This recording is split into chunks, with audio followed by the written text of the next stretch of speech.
Okay, everyone. Good evening from Mauritius. Thank you, and good to see you all here today as well. As we're going to connect, I've got Deenita with us right now. So she's making a cup of tea, but I'm going to share a quick video as you guys settle in, and I'm just going to play a quick video as well. If you can hear the sound and if you can hear me as well, if you can put your hands up, please, as well. And also, if you see the video as well, please put your hand. Great to see you all. Fantastic to see you all as well for this amazing webinar, which I'm really looking forward. So I'm going to try to play this video while we wait for 6 p.m. on the dot to start. All right. Okay. Thank you very much. And we'll start the video. So if you can obviously see the video and obviously hear the sound, let us know. And I'm just going to play that video now. Here today talking to people about LinkedIn. So you're on LinkedIn?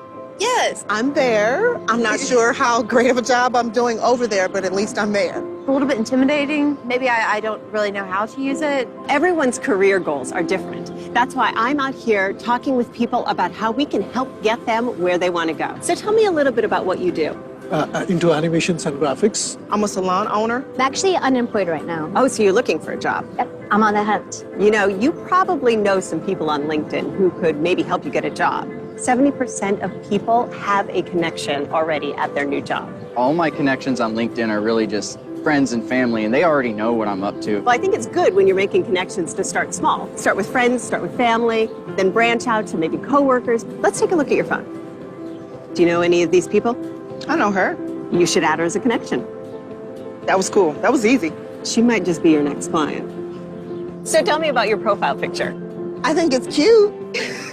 I like this one. Is this your store? It is. That's nice. Oh, that's super cute. You know, a good profile picture can get you up to 21 times more views. So you don't need a professional picture. That's you great. Can something in your phone. There you go. Your profile pictured. There's a great feature on LinkedIn where you can type in a hashtag and it will bring up articles, job postings, people. I didn't even realize that was a big thing on LinkedIn. Yeah, you can use hashtags to interact with other people in your industry. Plus, you can learn more about your passions or start conversations among your connections. Oh, I had no idea. You gotta start sharing. I know. Do you give like your network a thumbs up when something cool happens? I do that. And do you get them too? I wish. I always like that. Right. Who doesn't like a thumbs up, right? Exactly. You know, there are 549 million people on LinkedIn. Somewhere in the world, there's the perfect job waiting just for you. Cool. I got my homework for the night. My job here is done. Talking to people about LinkedIn. So you're on LinkedIn?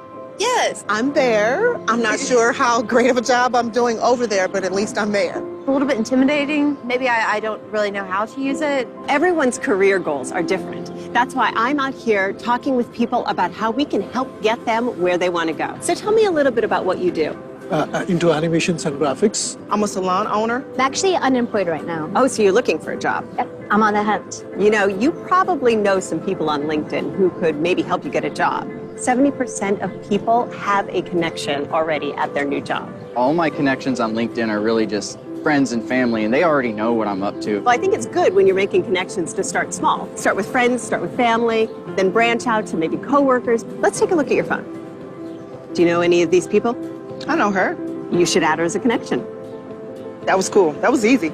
She might just be your next client. So tell me about your profile picture. I think it's cute. I like this one. Is this your store? It is. That's nice. Oh, that's super cute. You know, a good profile picture can get you up to 21 times more views. So you don't need a professional picture. That's you great. Can something in your phone. There you go.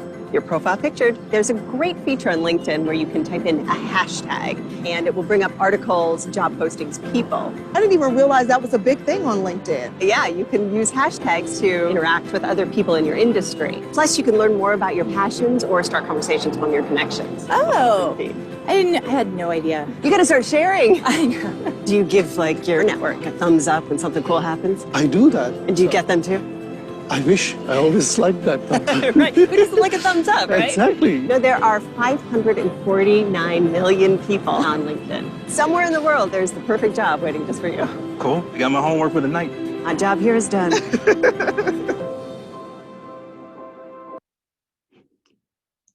Okay, so we're going to make start. Thank you everyone for being here, and it's amazing to see you all here as well. Thank you very much indeed to be here. Deenita, if you can put your video quickly.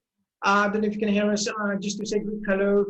Can we have a big round of applause, everyone, for Deenita from the UK, of course. So if you can put your hands up, please. Thank you very much indeed. Deenita, before I introduce you formally, what are we expecting today? And obviously a quick hello from wherever you are.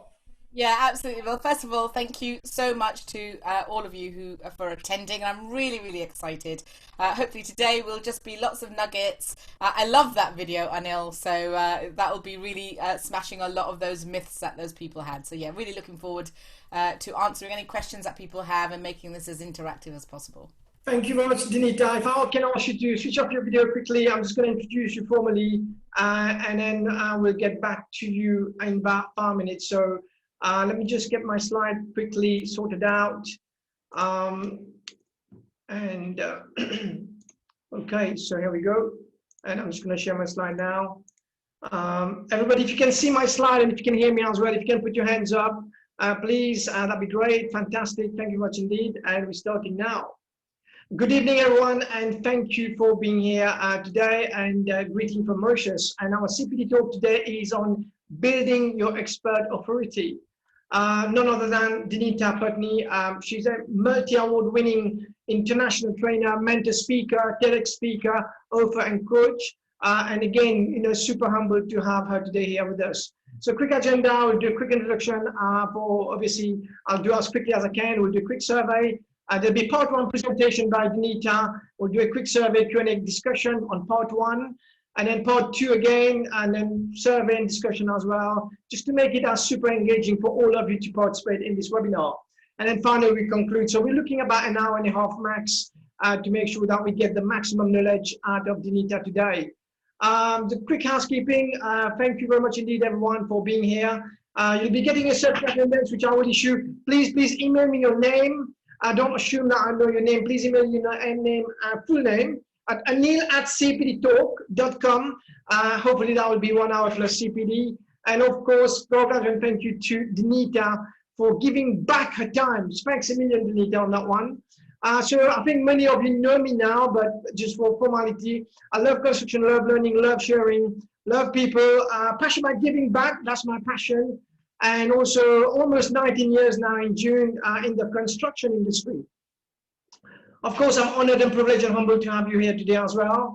Just before we start, it'd be good to see where you're watching us from today. There's more than 140 of you today. So it'd be great to see where you are. So if you can just go to menti.com and log into, that could be on your phone, depending on what you're watching, but if you can have you can switch tab, menti.com, MENTI.com, and type in 77292660. And I'm just going to switch screen now on menti.com here. So at least you'll see where you're from. And if you can see the screen, just making sure you can see the screen as well. Not too sure you can see it. 1 sec. Right, here we go. Obviously, if you can see the screen, if you can put the name there. So I've already got it there for me, Anil from Mauritius. And it'd be good to see just your name and your country where you're from.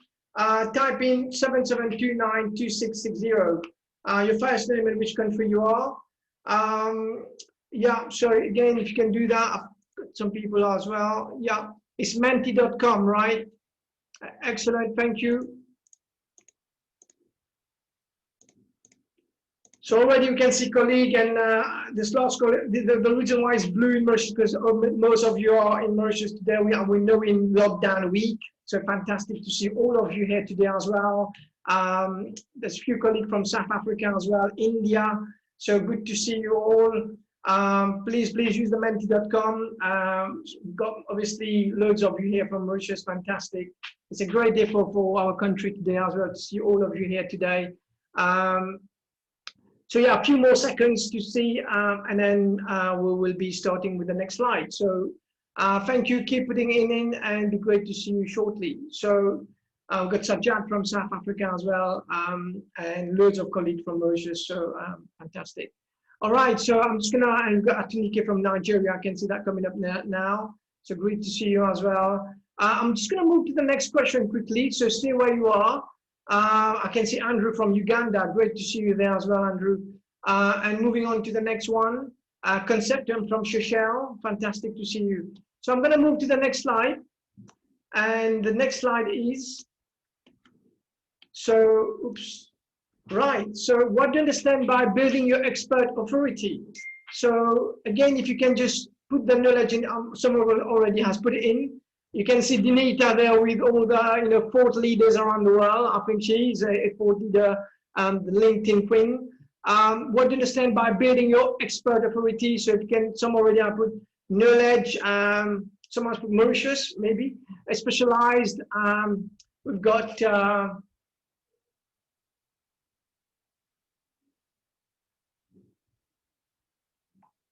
okay, so be consistent. And so there's three main themes there: experience, specialized, expertise, credibility, knowledge being the biggest one, profession exposure. Right, so here we go. So knowledge being the main theme. So I'm just going to switch now. I think we've got the gist of it. Many of you are talking about knowledge, sharing knowledge, professional knowledge. Some of you are saying credibility, which is very important as well. Best result, confidence, leadership, all of that's there. So fantastic. Please put your comment in. We'll probably get back to it. So I'm just going to go back to the slide again and go back to slide. So fantastic. Thank you very much indeed. And if you can see my screen again, if you can just put your hands up, please. Thank you. Fantastic as well on that. Right. So how I got to know Deenita. Right, this is when I was reading this book from Deenita's colleague Sue Patel. The book was called "Putting the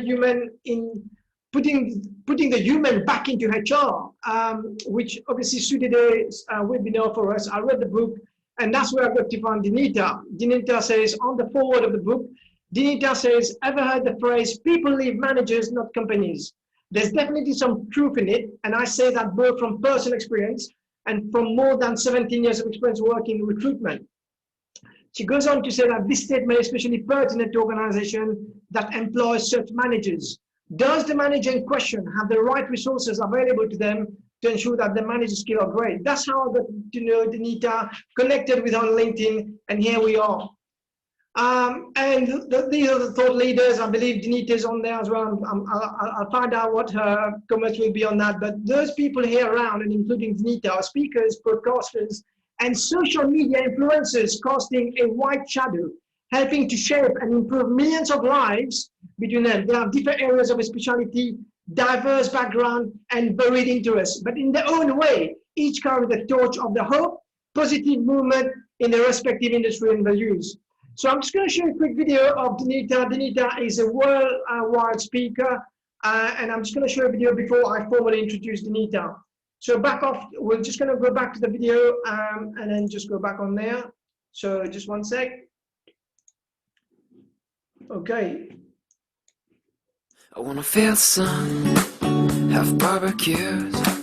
I want to see my friends, the old and new. We'll turn on the game and share some laughs, and we'll play this and that. Now I'll say goodbye to rainy days, to the colder nights and the empty trees. Now full of life and colors new, and it's all here for you to see. Cloudless sky, summer days, feels just like it's on the way. Kids are out, safe to play, and it feels just like a beautiful day. Cloudless sky, summer days, feels just like it's on the way. Kids are out, safe to say that it feels just like a beautiful day. A beautiful day, beautiful day, a beautiful day, beautiful day. La da da da da da, la da da. I wanna feel the grass between my toes. I wanna hear the birds as they come and go. And I'd love to fly if I had wings, and I'd bring you with me.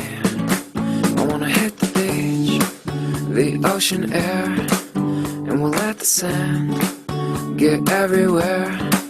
We'll watch the sun as it melts away, and I'll smile just the same with with you. Cloudless sky, summer days, feels just like it's on the way. Kids are out, safe to play, and it feels just like a beautiful day. Cloudless sky, summer days, feels just like it's on the way. Kids are out, safe to say that it feels just like a beautiful day. A beautiful day. Beautiful day. Beautiful day. Beautiful day.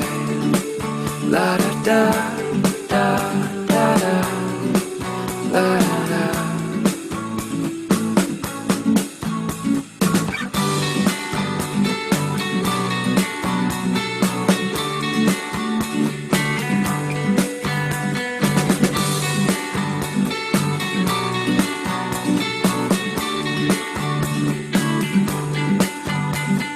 Windows down, music up. Feel the sun from above. Cloudless sky, summer day. Feels just like it's on the way. It's just a beautiful day. I wanna feel the sun, have barbecues. I wanna see my friends, the old and new. We'll turn on the game and share some laughs, and we'll play. Listen. Okay, so we're just going to now introduce Deenita. I'm just going to go back to this slide. So here we go. Thank you very much indeed, everyone, for watching those videos. And so just quickly, Deenita, like I said, she's an expert on LinkedIn. Obviously, you will be able to connect with her straight away right now if you want. Also, on the top of it, you've got the website, www.viamii.com. And of course, this is the website there as well for you to log in and find loads of stuff, and we'll be sharing at the end as well. Deenita's got a book as well, and I know she said to me, look, it's not quite right, this book, for the topic of the day, but I wanted to celebrate the book as well, but we'll talk about that at the end. And the book called Recruitment Gem Uncovered. The author is Deenita Pattni. So I love the book, and I've got loads of wisdom on that as well. So just quickly, the talk today is visibility is essential when it comes to creating a personal brand. Whether you're an entrepreneur or business owner, an employer professional, or senior level executive, the all-encompassing rule that visibility leads to credibility result in profitability. Yet so many people fear putting themselves into the spotlight and drawing attention to themselves. But it's those fears, often driven by limited thoughts and beliefs, which keep you holding you back in your business or career. In today's digital world, it's not a choice as to whether you should be visible or not. It's a must-have to build your brand. So the presenter itself today, Dina, is a multi-award winning international trainer, mentor speaker, TEDx speaker, author and coach. She's a founder of Viamii Business Academy, a global innovative training academy designed to help business entrepreneur and professional discover how to be seen as and become the authority and preferred expert of choice in the industry. Having left a corporate career in recruitment after almost 2 decades to start her own business, Deenita set up a business helping entrepreneur and small business owners attract quality leads and genuine business opportunities through visibility. And finally, before we really welcome Deenita, Deenita has gone on to have individuals utilize effective marketing and public speaking skills to position, promote, and profit through increased visibility. As a result of her training, her clients have attracted new clients, leads and speaking opportunities, and converted prospects into paying clients, earning more than 6 figures in additional revenue. Branded the Lead Queen by her client, Deenita trained and has spoken on stages globally, including Europe, Australia, South Africa, Singapore, to name a few, sharing her knowledge and know-how and helping entrepreneurs and business professionals looking to achieve even more success. So just quickly before I get Deenita in, I just want to share this with you, and everybody can vote as well. And this could be interesting as well. So how many of you are on LinkedIn? As we will be talking to the LinkedIn Queen. So it'd be good to know, before we really kickstart, how many of you on LinkedIn, be honest, if you've got like a fake profile, say no. We want real profile with all your, your experience, your qualification, everything else. So at the end of it, we hope that everybody will be joining us. How many of you are on LinkedIn already? 70% of you have already voted. We've got a really great turnout today, 180 of you today here. So I'm just going to end the poll now. And yeah, so it's quite interesting to the poll as well. The poll are not biased, it's honest and obviously fair to everybody here. So I'm just going to end polling now and share the results. So Deenita, before I share the result, what do you think? You're on mute, Deenita. You're on mute. Sorry about that. Thank you, Anil. I'm hoping it's going to be at least a 70% yes. 70% yes. All right. So let me share the result. And I remember talking to Deenita, and I said, you know, Deenita, what topic do you want to talk about? And she said, we can talk about LinkedIn. I said, well, not many Mauritians are on LinkedIn. And Deenita said, I've just Googled it. There's 250,000 people on LinkedIn. What are you talking about? So let me share the result now. And it's a whopping 88% of you are on LinkedIn. So there we go. We've got 13% who are not on LinkedIn. So this is where obviously Deenita will talk about this on visibility, credibility, and how do you maximize your profit. So Deenita, all yours. And can you have a big round of applause for Deenita from the UK, a 4-hour gap. Thank you, Deenita, for being here. All yours. Thank you very much, Anil. And I have to say, you brought back memories with that video. So, just to put that in context, I mean, that was a world tour, a speaking tour that we did. There was a number of us speakers that went out together. And I know there's a few people from South Africa here. So we definitely visited Joburg a few times. So yeah, lots of great memories. So thank you so much. It was a really nice surprise, actually. So thank you very much. I loved the initial video as well. Just a quick one, just to touch on the global public speaking you had. Why is it so important to go in different countries and talk? I mean, just a few wisdom there, Deenita. Yeah, I think when you come from a place of serving, it doesn't matter whether you are in a corporate environment or a coaching and mentoring and training environment. I think when you come from a place of wanting to impact, you know, whether it's through your work, your career, your profession, or whatever it is, I think it's really interesting to see different people in different cultures and what, you know, learning and professional development means to different people. And having come from a cultural background myself, my parents are from East Africa, so I know, was it Andrew from Uganda? I know that he was here. So my mother's from Uganda. So having come from that kind of a background, having been born in London, you know, the fact that you can it's such a multicultural world that we live in, and I think it's just great to see other cultures and see how they live. And just a quick question before you really go into it. There's lots of colleagues here today. They said, Anil, I'm not a public speaker. I don't want to talk. Why public speaking is so important? Not just to like talk, you know, with 100 people, but why is it good for yourself as well? Yeah, absolutely. I could probably come back and do a whole new presentation just on speaking, but just to give you an example. So I've started my career. I've been a public speaking coach for about 15 years. In today's world, whether you are a career professional, an entrepreneur, business owner, CEO, or even somebody at university or college, public speaking is now it's not a matter, it's a must-have. It's not a matter of should you be speaking.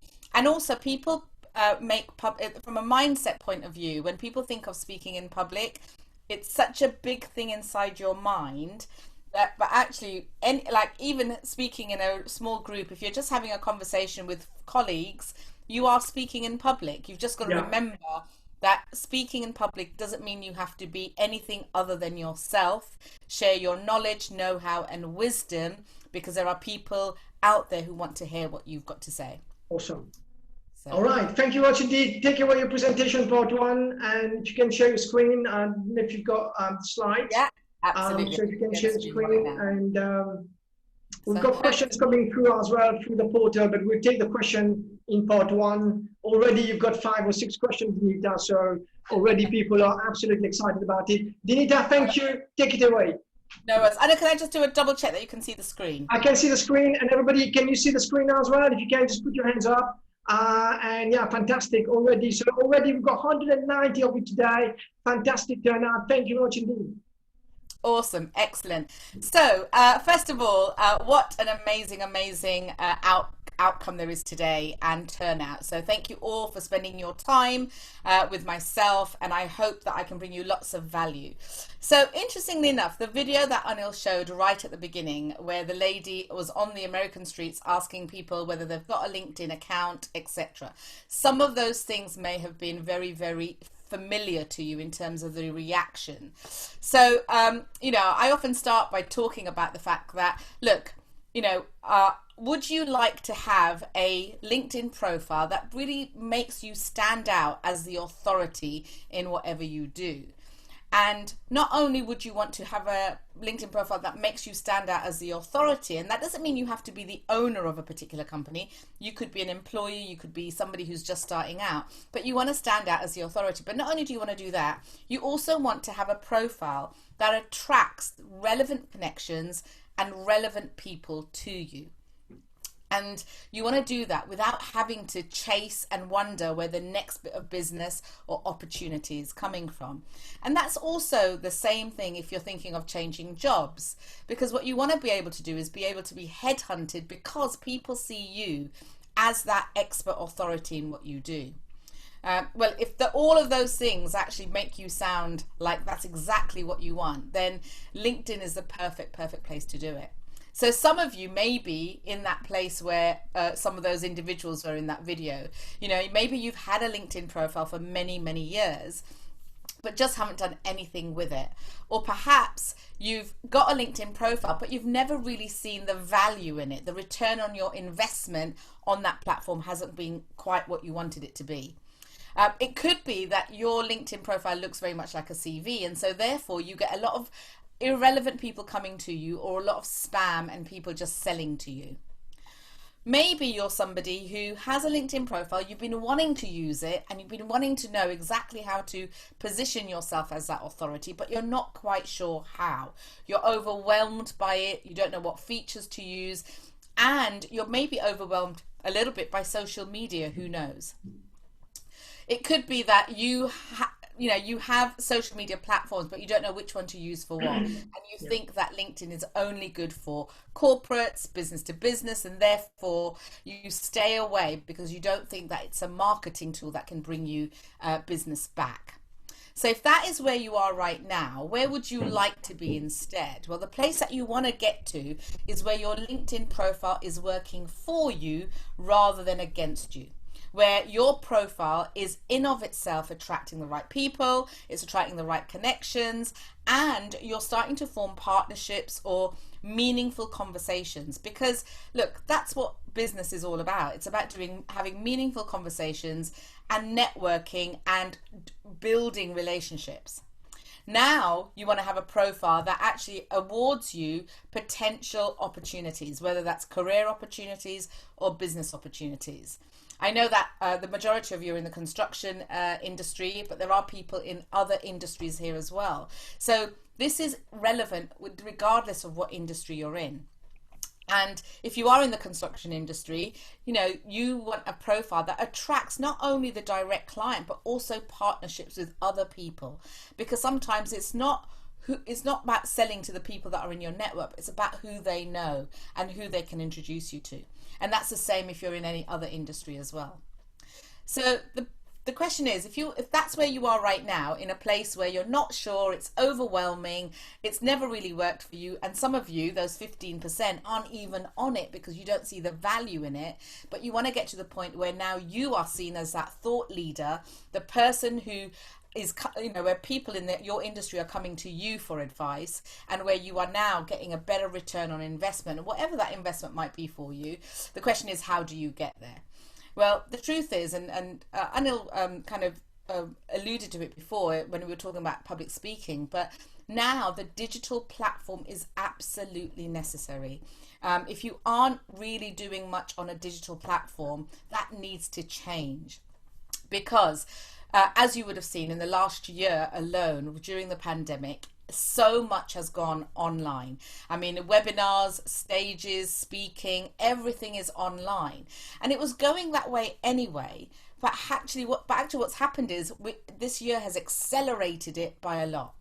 And also moving forward, when things start to open up, and it'll be great to get human connection again, which I'm very much looking forward to. And I've already told Anya that I can't wait to come out to Mauritius myself. But when things start to open up, what will ultimately happen is there will still be a massive focus on online, because people's culture has changed. Now people are talking about doing more work on the digital platform because they realize that actually people are more productive working from home, not having to go into the office, and there will still be some fear and concern out there until this pandemic is wiped out completely. So it's not a matter of should you be on LinkedIn, it's a matter of get on LinkedIn, let's use it right, and let's use it in the right way. So that's what I'm going to be talking about over the next hour and a half or so. And the key thing is why do you want to do this now? Why is this something, by the time this presentation is over, why do you want to already be ensuring that you're changing some things and implementing? Because the stuff I'm going to share with you is stuff that you can actually implement. Why do you want to be implementing it straight away? Because just like I said, now we have no idea what the world is going to bring to us. There are going to be other curveballs thrown, etc.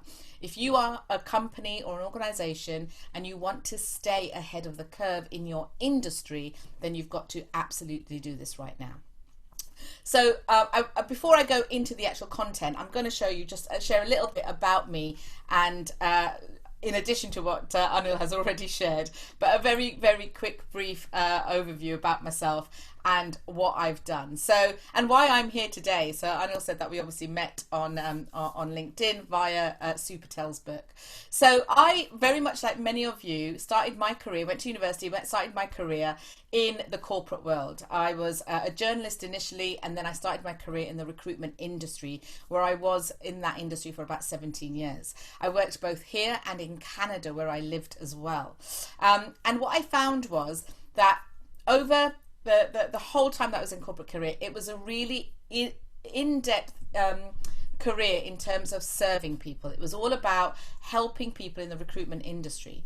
But the one thing that I knew was I had to always be selling. I had to always be selling because that was the only way that I was going to get clients. But selling to clients for me initially just felt like it was a dirty word. It was a word like selling is not a good thing. And I had to change my mindset around that. So what I did was I actually got involved in personal development whilst I was in a full-time job. And I studied to be in NLP, which is neuro-linguistic programming, which is all about the mindset and how you communicate with other people. You see, communication is really the industry that all of us are in. Yes, you may be in construction, you may be in banking, you may be in various different industries, but actually we are all in the industry of communication. That is what we do. Whether we are speaking with clients, whether we are speaking with colleagues, whether we are speaking with contractors, ultimately how we communicate with them will influence the result. But here's the interesting thing. It's not just communication externally, it's also communication internally. Because how you communicate with yourself will also determine the results that you get. If you think about our minds are a little bit like a human Google. Whatever you put in the search box, your mind will bring out the results. So if you ask yourself in your human search box, if you ask yourself a disempowering question, why didn't I win that contract? Why is it so hard to get business? Why am I not getting this job? Whatever it might be. Then your human mind will go and search for the results that you want. So it will tell you all the times that you haven't won a contract. It will remind you why you aren't getting a job. So whatever that question might be. So that asking yourself more empowering questions actually changes the results that your brain gives out. And that's what I really learned when I did my NLP. I became an NLP trainer, and that took me down the coaching route. As a result of that though, my results in my career changed. I became a top biller in every company I worked for. Wow. And my team, I had a team of about 18 at one point. They started looking at me and said, we want whatever you've got. Whatever you're eating or drinking, we need it. So I started training internally. But in 2012 was when I actually started my own business, because I realized that coaching and mentoring and helping other business owners realize the art and science of communication was important if they were going to influence. So since 2012, I own Viamii Business Academy, which is a training and development company. It's designed to help integrity-driven entrepreneurs, business owners, and company CEOs to be able to get more visible so that they can attract more leads and business into them. And for them to get out of their own way, get rid of those limiting beliefs and get out their own way. And I do that through LinkedIn and public speaking, just like Anil has mentioned. I'm also the creator of a number of frameworks that I teach. So one is the LinkedIn Caching Converter, which basically are the 6 strategies. I'm going to be taking you through some of these today. And also the Powerful Speaker Podium, which is all about how to help people overcome those nervous, anxious beliefs around speaking. I'm also a TEDx speaker, award-winning best-selling author. This particular book is my book. I'm also the co-author of 2 other books as well. So that's enough about me, because here it's not really about me, it's all about you and what I'm going to give you and deliver today. So this presentation, although we have 2 sections in terms of the first hour, then a break, and then the next, it's actually going to cover 3 parts. So the first part is going to be personal branding and LinkedIn. We're going to cover that before the break. I'm going to cover all the elements around that. Then the second part, we're going to cover the LinkedIn success formula. So the 6 strategies that specifically you need in order to be successful on LinkedIn.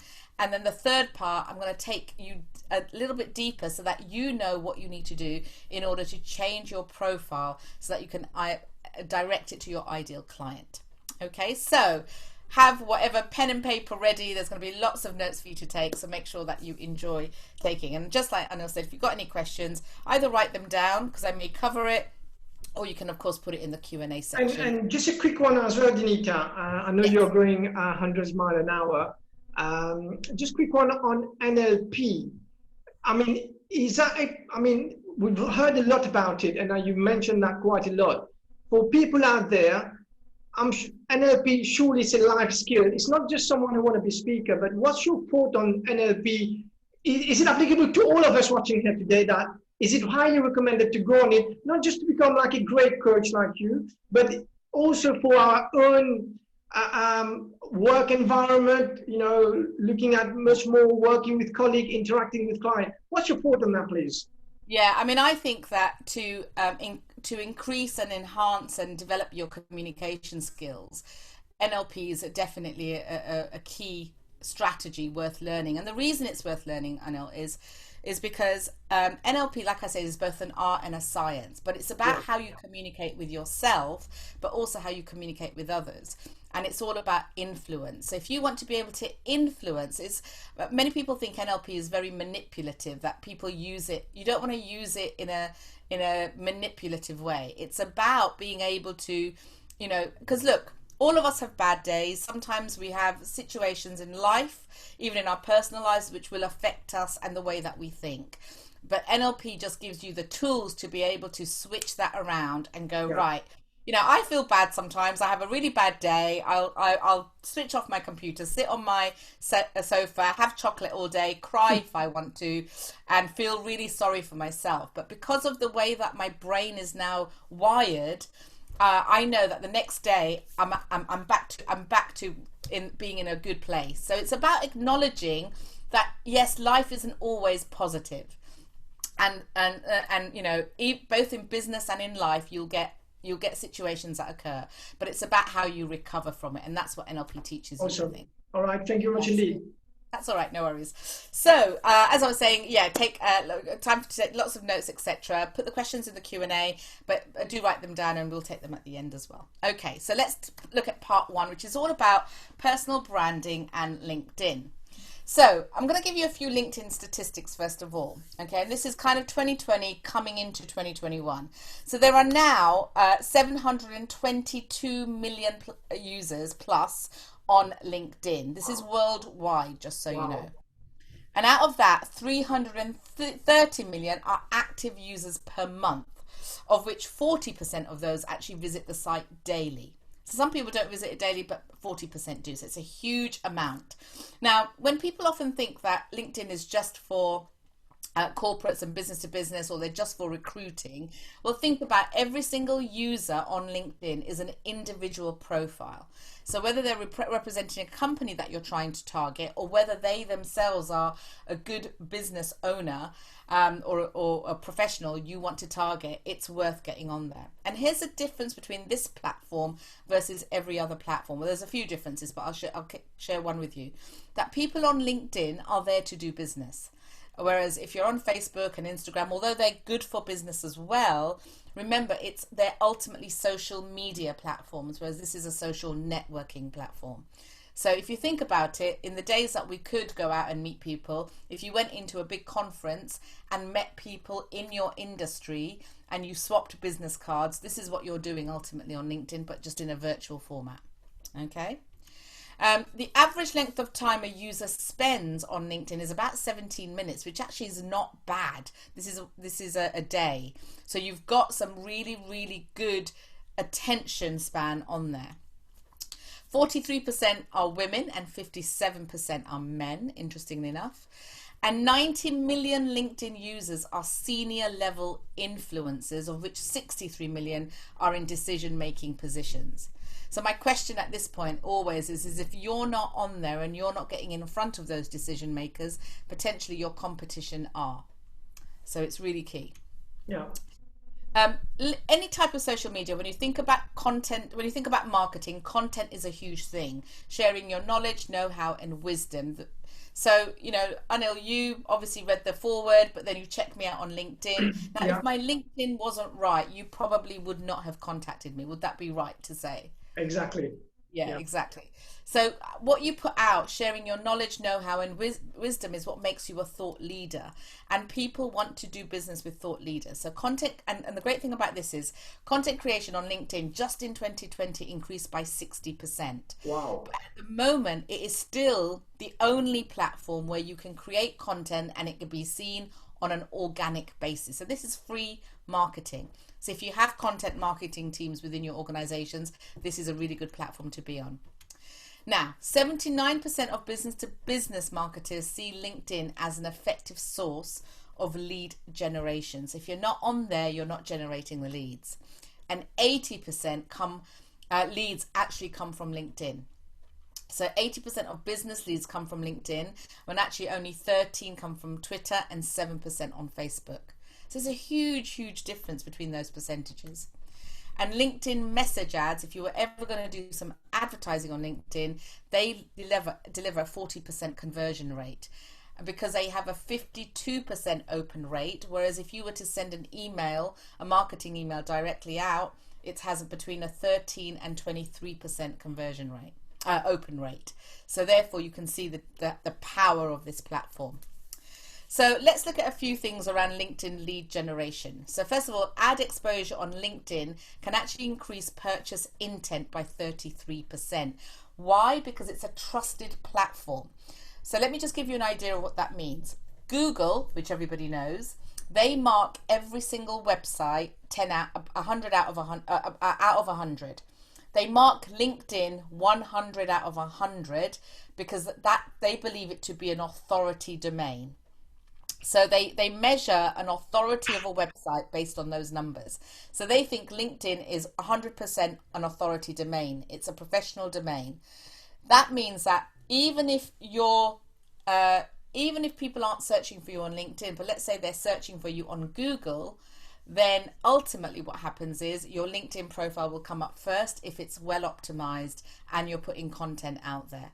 So you don't even have to pay for SEO and Google ads and all that kind of stuff for your website because your LinkedIn will do the work for you.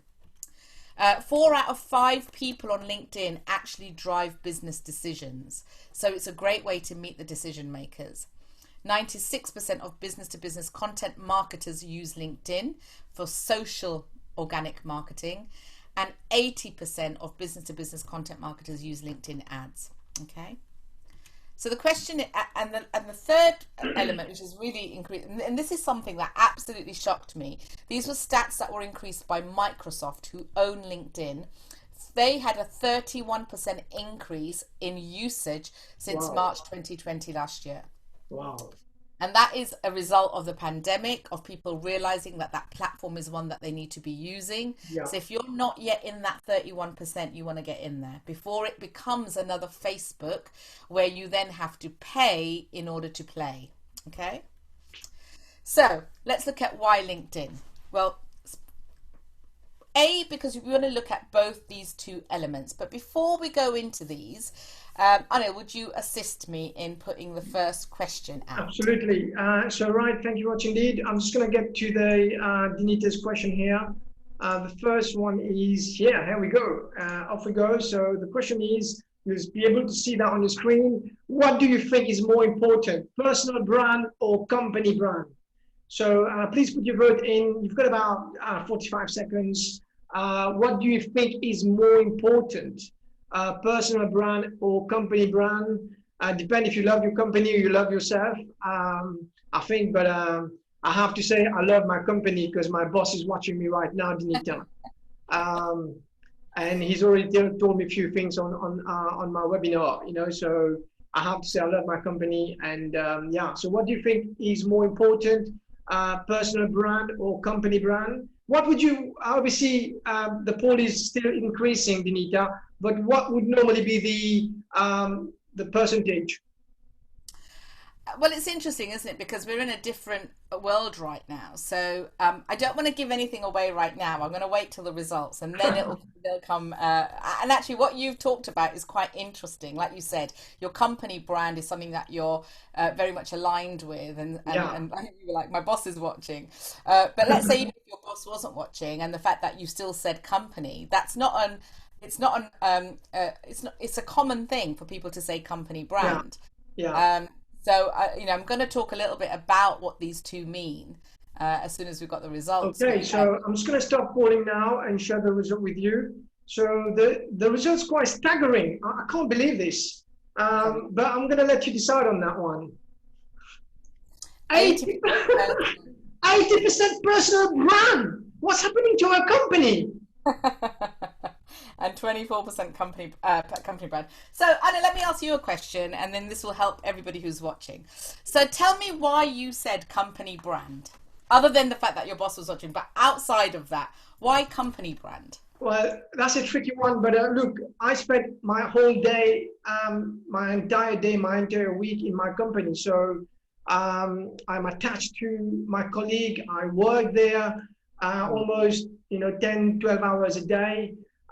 We spend a lot of time in our company, and we learn a lot. And yeah, so I voted for company brand because we are aligned to it, and it's a way of living.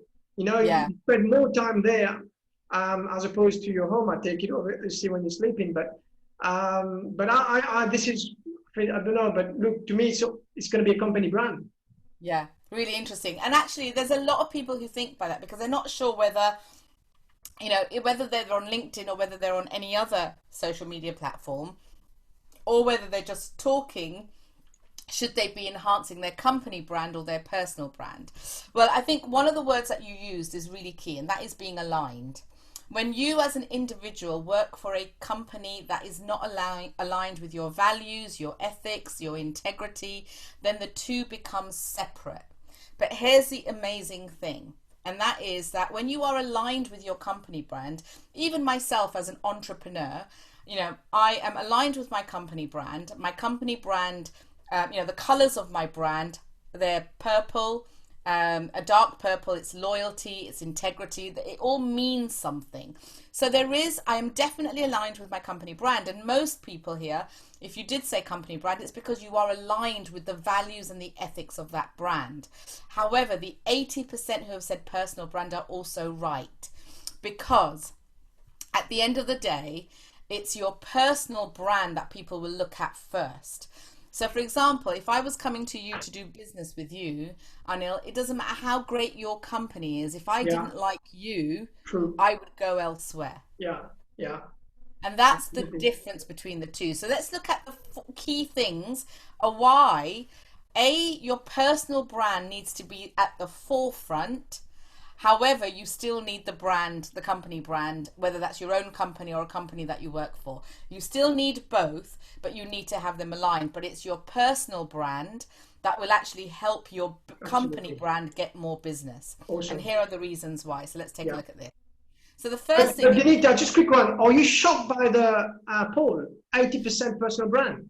I'm more shocked, I guess, because I thought more people would say company brand. And what I'm actually delighted about is people do realize it's a personal brand.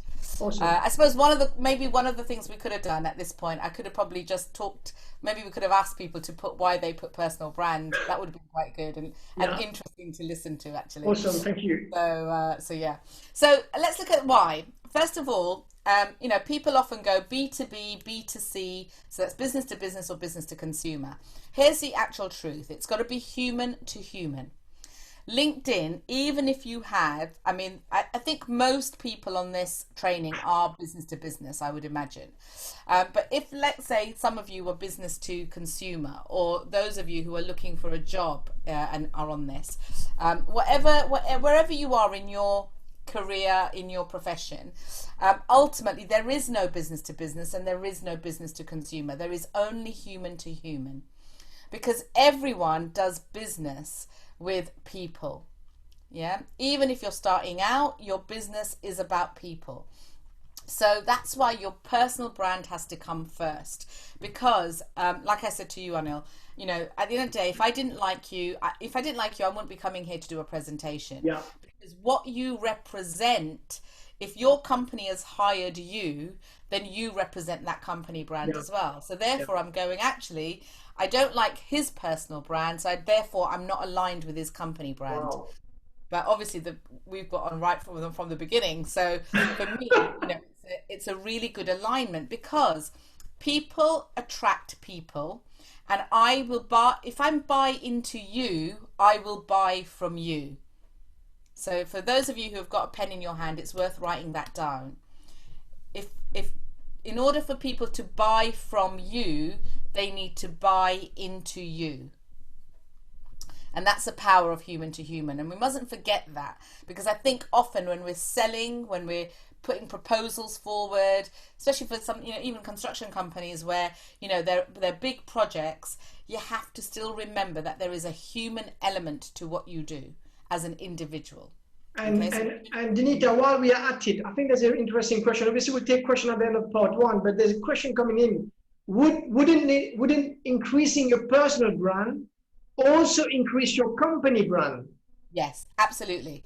And that's the thing, you know, I often get asked on LinkedIn, should I be posting from my company page or should I post from my personal profile page? It is always the latter, your personal profile page. However, you should have a company page that you can then attach to your work experience, because people will look at you first, then they'll go and check your company page out. So yes, increasing your personal brand in the right way will then ultimately play its part in the company brand as well.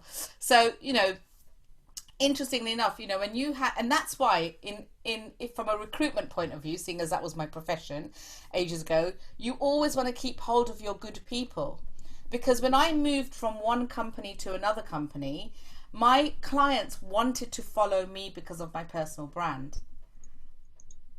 Okay, so they wanted to follow me. However, if I had joined a company where the company was not aligned with those clients, then they would have gone back to the company that I was with before.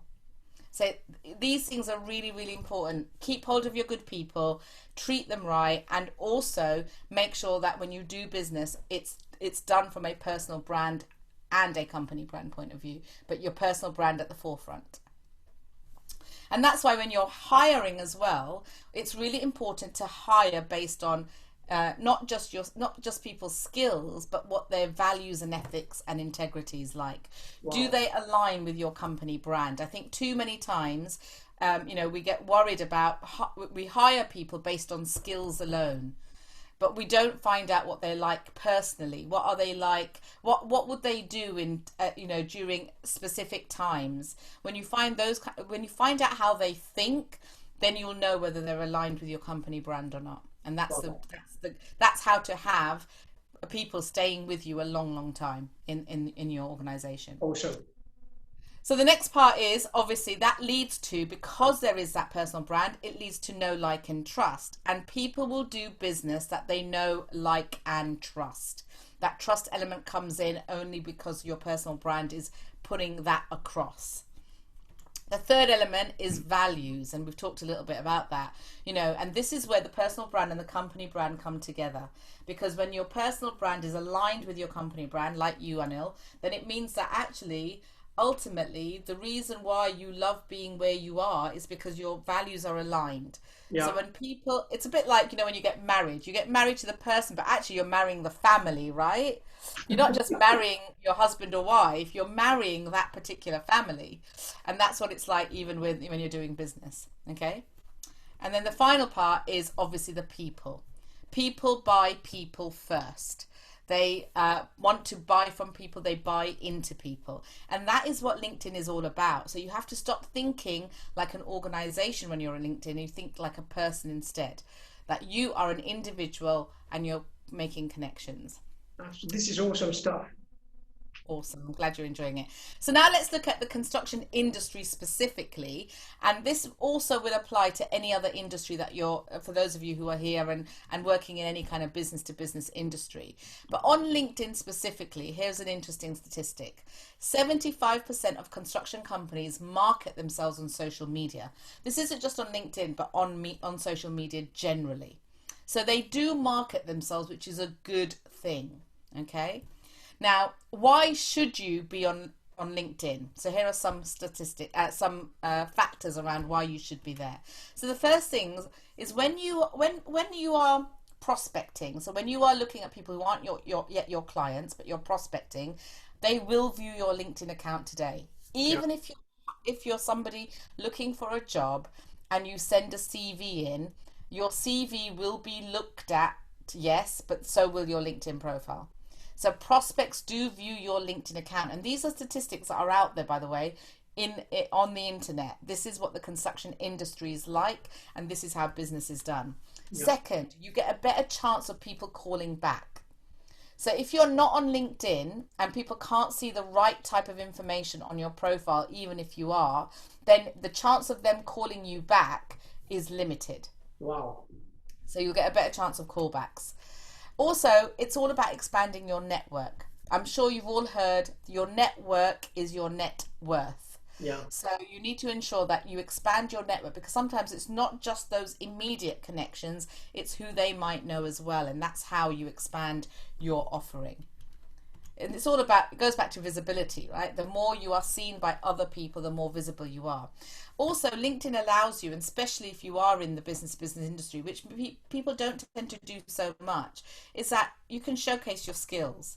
And you showcase them through, you know, being on site, being at a particular meeting, etc. There's different ways to showcase what you are doing, what projects you're working on, etc. Who you're working with. It's all about association. And it helps you to increase brand awareness and credibility, because the more brand awareness you have, the more people realize what you are doing and what you're up to.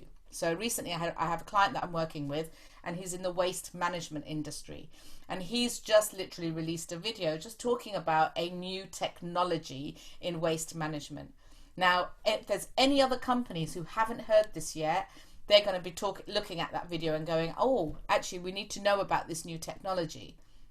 So it's all about increasing brand awareness and making you credible, that you are a credible person in your industry. And Deenita, just a quick one as well, Deenita, if you can get back on your slide quickly at the back, the one that you showed. You know, you talk about expanded network. Obviously, you've just said your network is your net worth. I mean, this is like incredible nugget, but why people need to go out there? Why do they need to network? I mean, there's a lot of people here maybe say, look, I'm tired, I can't be bothered, I've worked till like 12 hours and I don't want to go and socialize.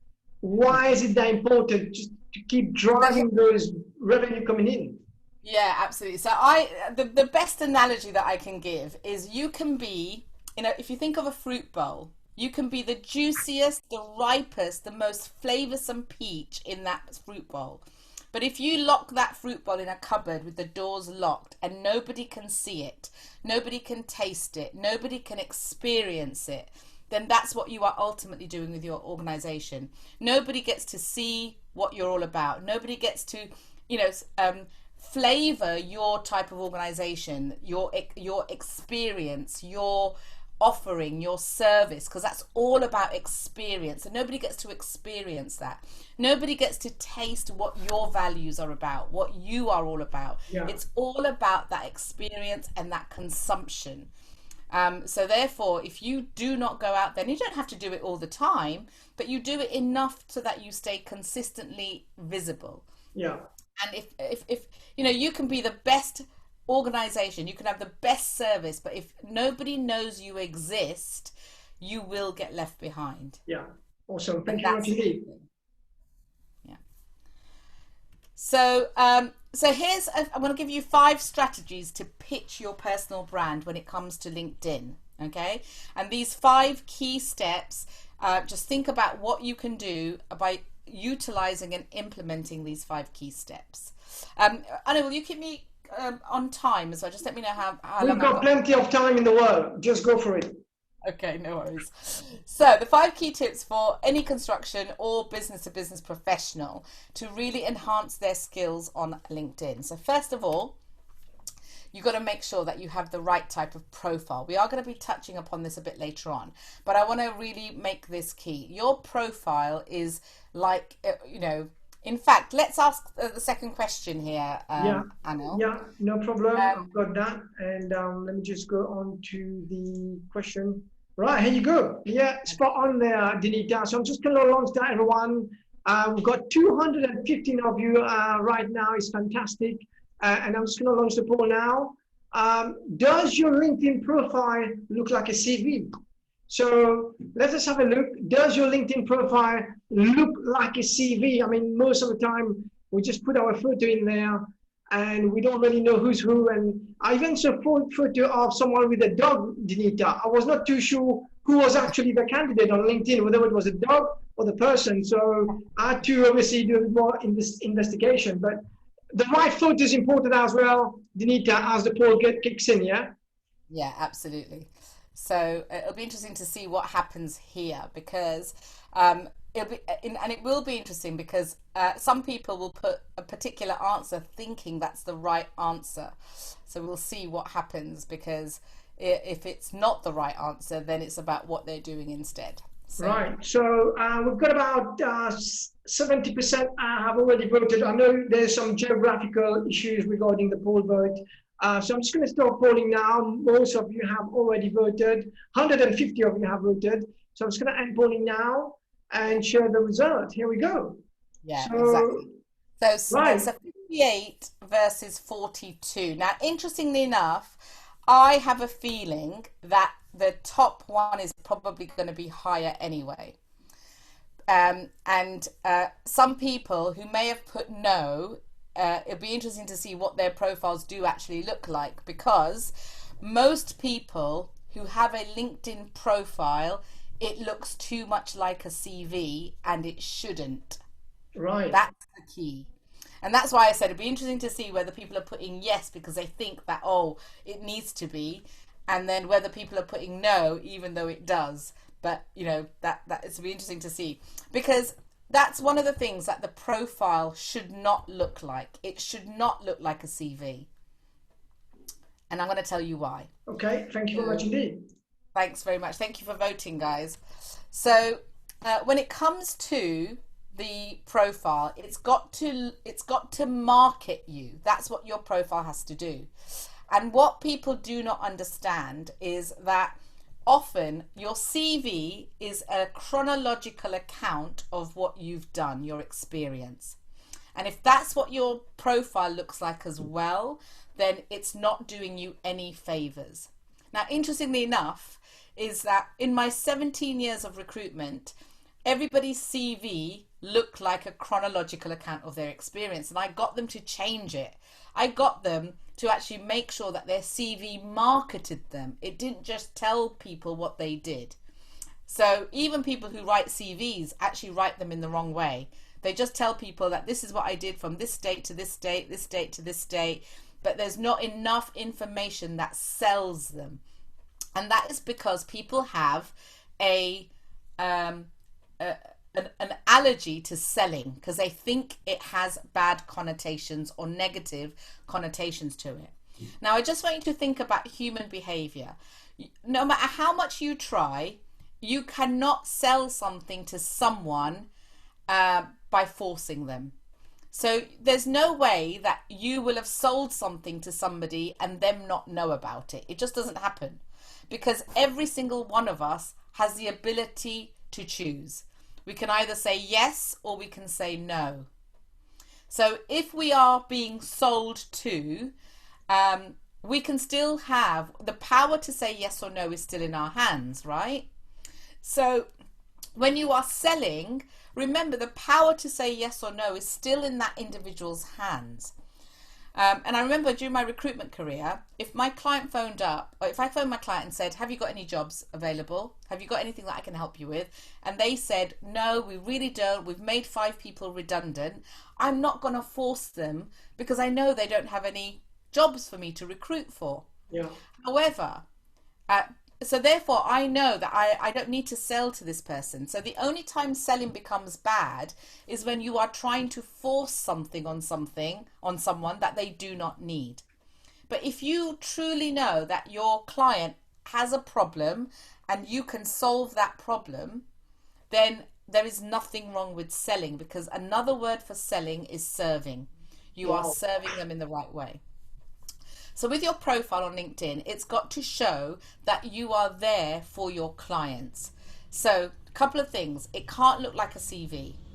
It has to market you, but also it can't be all about you. Your profile has to touch upon your clients. What is the outcome that you get for your clients?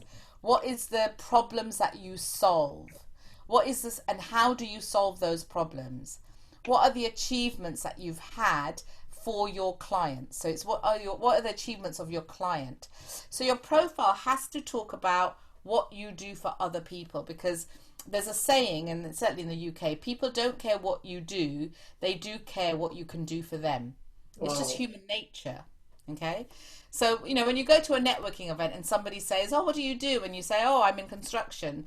You're not. What you are is you are. So when people ask me, what do? I don't say I'm a LinkedIn trainer. I say, what I do is I help entrepreneurs get visible so that they can attract more leads. This is awesome. Now they know what I can do for them. Does that make sense? So that's what your profile has to do. Now, if you've ever been to a landing page or a sales page, then that is what your profile needs to do. So it needs to have a great headline. You heard in the video, I know that you showed earlier, that it's all about the picture. It is about being personable. It is about having the right cover image that really represents your industry and what you do, has your logo on there. So that cover image is really important. That headline is really important. What do you do for your clients? And then your whole about section is really important, because that will literally tell people what you do for them. So it's making sure that, yes, your experience will be a little bit like the CV, but other than that, everything else has to sell you in the right way. So Deenita, you just said 2 words, really good, powerful, deep words. You've just said another word for selling is serving. I just found this really, really deep and powerful. And the other word the other word I would like you to repeat, you said about the old English saying about what you can do for me. Can you repeat that bit? Yeah, so what people, people don't care what you do, but they do care what you can do for them. Wow. So I always say that people have a frequency, like a radio frequency, and it's WII.FM. What's in it for me? So WII.FM. That's how we all think. It's human nature. So if you're talking to me, Anil, I'm going, what's in it for me? Yeah. Yeah, because it's human nature, right? Yeah. When you approached me, you're thinking about your whole CPD environment. What's in it for them, right? Yeah. So in that way, you're going, what's in it for me? If I invite Deenita to speak, what's in it for me? I'm going, if I go and spend 2 hours with Anil and CPD, what's in it for me? It's human nature, and it's nothing to be ashamed of, because it's an exchange of energy, isn't it? Yeah, absolutely. You know, I'm getting, this is great for me because I love speaking, so it gives me significance, gives me more visibility, so there's all of that. This is great for you because you're able to serve your community as well. Fantastic. So there's an exchange of energy, no exchange of transaction, but an exchange of energy. And that's what you've got to make sure that, you know, your profile really serves who you are. And that's why something I'm going to go through a bit later on is it's all about who your ideal client is. How do you serve them? And understanding who they are, but also how they think is important. And that's what we're going to cover a bit later on. Wow. Thank you. So I'm really enjoying this, Deenita. I'm really enjoying. And everybody, if you're enjoying, can you put your hands up, please? Because I think we're learning so much in this digital age. It's incredible. So already, Deenita, 40 minutes of talk. We're really enjoying it. And all the participants are raising their hand as well. So thank you very much indeed for that. Awesome, no worries. Okay, let's move on. So the next thing is images. I mentioned photographs earlier, and you mentioned it in the video as well earlier on. So having a really personable photograph, not one where you've taken, you know, by going into a pub somewhere or a bar and, you know, on a night out, but one that where you're smiling, you can see your personality. It doesn't have to be suited or booted. You know, if you work on site, you could just have a photograph with you working on site, whatever it might be. But having an image which really takes up 60% of that profile photograph, your face has to take up 60% of it. Also, the image at the back, which is your cover image or your background image, is really important. There, it's good to have a logo and a picture of that represents your industry. So those images are really good. And you can put images across your whole profile, images of, you know, projects that you've worked on, images of projects you've won and completed. All of those kind of things make your profile impactful. Also, the next element is all about talent. You see, the way to ensure that your profile is optimized is because you have a number of skills that you will be searched for. So people will look for skills like construction, like banking, whatever industry you come from, they will look for those skills. So in your skills section of your LinkedIn profile, you must put the top 3 skills that you believe that people will search for when they're looking for you. And this is a key thing. Not 3 words, not 3 skills that you think you're good at, but what are people searching, putting in a search box if they're looking for you. And so putting those skills is really important. So that's a T of pitch. Then the 4th element is content. We've heard the whole phrase, content is king. And that is so, so true.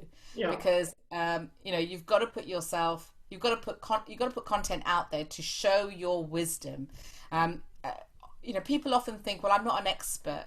I'm not an expert at something. But actually, you're all experts. If you know more about your area of expertise than the average person in a room, then you are an expert in that. And people absolutely want to hear about it. They are, you know, they are looking for people to share that content. And the other belief that many people have is that, or if I share all my content, I'm giving all my secrets away. And so companies are very scared to give value. And so what happens is that you have to remember that anything that you say can probably be found on Google somewhere or on the internet somewhere. Yeah. What makes you different and unique is your perception and your perspective on it. So when you're sharing something about the industry or your thoughts about something in the industry, it's your thoughts and your opinions and your insights, and it's your expertise that you're sharing, and that's what people will connect with and relate to. So to give you an example, when I was in the recruitment industry, you know, there were lots of things about the recruitment industry that I really wanted to change or challenge.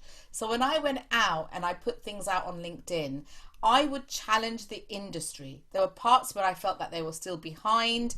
They were very staid and stale.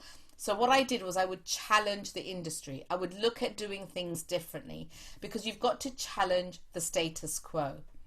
And that was what will make you a leader in your field.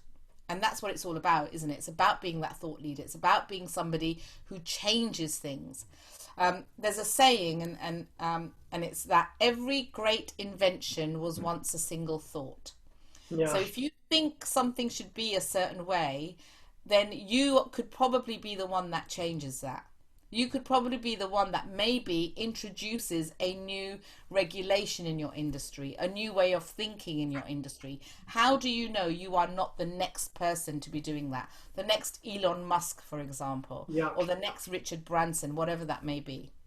And Deenita, just a quick one as well, when you talk about challenge the status quo, on your preface on the book of Sue Patel, you said people may realize that the industry needs to change, but they continue to talk about it without taking action.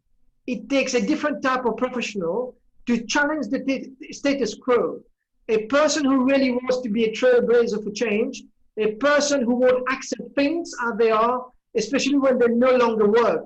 A person who cares for people working in an organization and can recognize potential when others can't. A person who will speak up and stand out. That was on your preface as well. There you go. I'm so glad you're reading this out to me because I can't even remember what I wrote. But it was a while ago. But yeah, and that's the thing. It is about being a trailblazer. You know, you've got to put your stake in the ground and go, right, this is what I stand for. And I think that's the thing about content. That's what's great about content is when you share that, you're literally putting out there what you stand for, and you shouldn't be afraid of that. The truth is, when it comes to selling, when it comes to marketing, marketing is a disqualification process. You can't be liked by everybody and you can't attract everyone. If you try to attract everyone, you will get no one. And the reason for that is, think about it, right? Life is full of polarities. Where there's up, there's down. Where there's hot, there's cold. Where there's rich, there's poor. Where there's blue, where there's night, there's day. It's all about polarity. So what you will have when you start to stand for your mission, your vision, when you start to stand for something, you'll get 100 people who are against you. They will be your haters. You will have 100 raving fans, and then you will have 100 people who don't really care either way. Yeah? The last thing that you want is to be so vanilla and plain that you have 300 people who don't care either way. Because that is not how you will win clients. It's not how you will win change. It's not how you will win anything. Yeah. And that's a great thing. If you want to stand out on something like LinkedIn, it's about being that trailblazer and going, actually, you know, Gary Vaynerchuk is a really good example of that. You know, a big marketing guru, and he says things the way he believes it is. Yeah. You know, whether people agree with him or not, it doesn't matter. And that's what you got to think about. Think about the top people in your industry. You know, in whatever industry you're in, who are the trailblazers? Who are the people that you can see that they go against the grain? And I don't mean going against things just because you want to, just because it's fun. I'm talking about something that you truly believe in. So if you truly believe that this needs to happen or this needs to change, then you want to put your voice out there. Don't be invisible. You've got to be visible. Absolutely. Okay? And then the final thing is what we've been talking about this whole thing is just about being human. You see, many people on LinkedIn think that they have to be something that they're not. They have to be this corporate face, that they can't be personable, that they can't show their true authentic self. But remember, to be human and not to be perfect, you will end up, more people will like you because they'll say, oh my God, they're just like me. When you end up being something you're not, then people will go, oh, you know what, I'm not connecting with that person.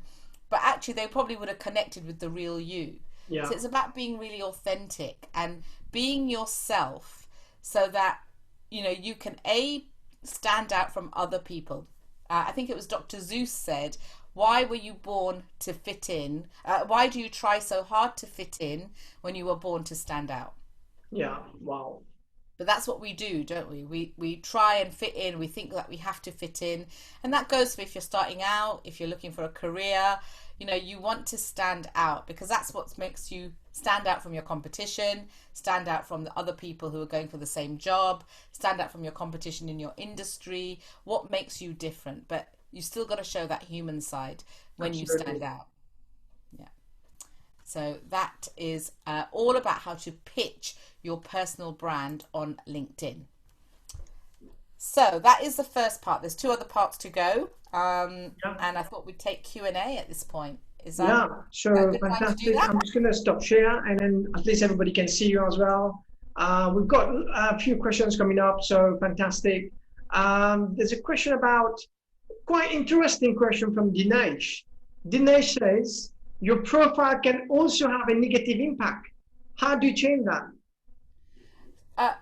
I'm going to have to ask him a question back, if that's all right, just so that we can get clarity on that question, Anil. Is what do you mean it can have a negative impact? Because I'm not quite sure what he means by that. So, and if he tells me that, then I can probably help him out. Okay. Help answer the question. I'm presuming when he says negative, he could be saying maybe he's lying on his CV, and then people have checked him out on LinkedIn. But we'll let Dinesh come back to us. Yeah, so Dinesh, if you just come back to us and say, what do you mean it can have a negative impact? Because then I can answer that question a bit more accurately, if that helps. My boss says, photo with sunglasses. Is that any good? No. All right. No photos with sunglasses. And there's a good reason for that, actually. Is that your boss? Yeah. So there's a good reason for that. And that is, I'm sure you've heard the phrase that the windows are... your eyes are the windows to your soul, right? You hear that quite a bit.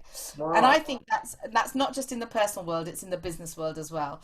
Like when you smile, you can see through somebody's eyes. You can see their genuine, authentic self. So definitely no. And it also gives that whole perception of, oh, is this person too cool for school?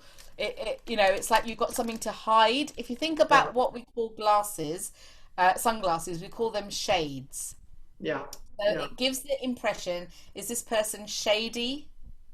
Which is another word for, are they a bit, crooked?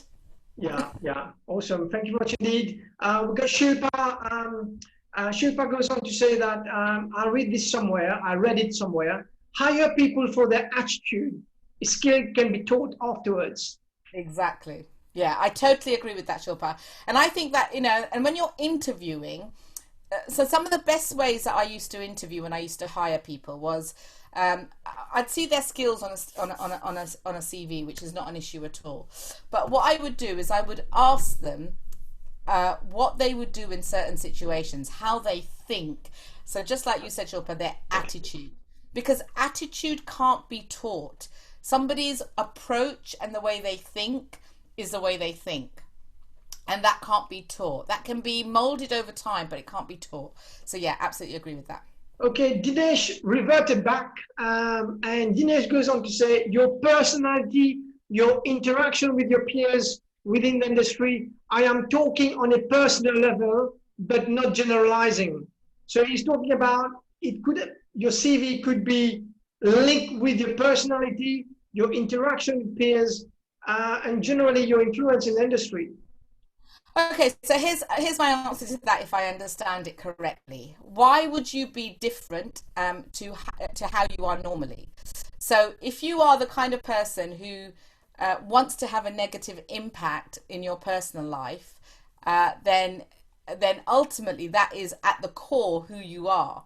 And that's what I mean about the fact that we now live in the social media world. So therefore, you want to be your true self. Now, if your true authentic self is you've got integrity, you're someone who has good values, has good integrity, is a good person, even in your personal life, that shouldn't have a negative impact in your professional life. So I'll give a very extreme example.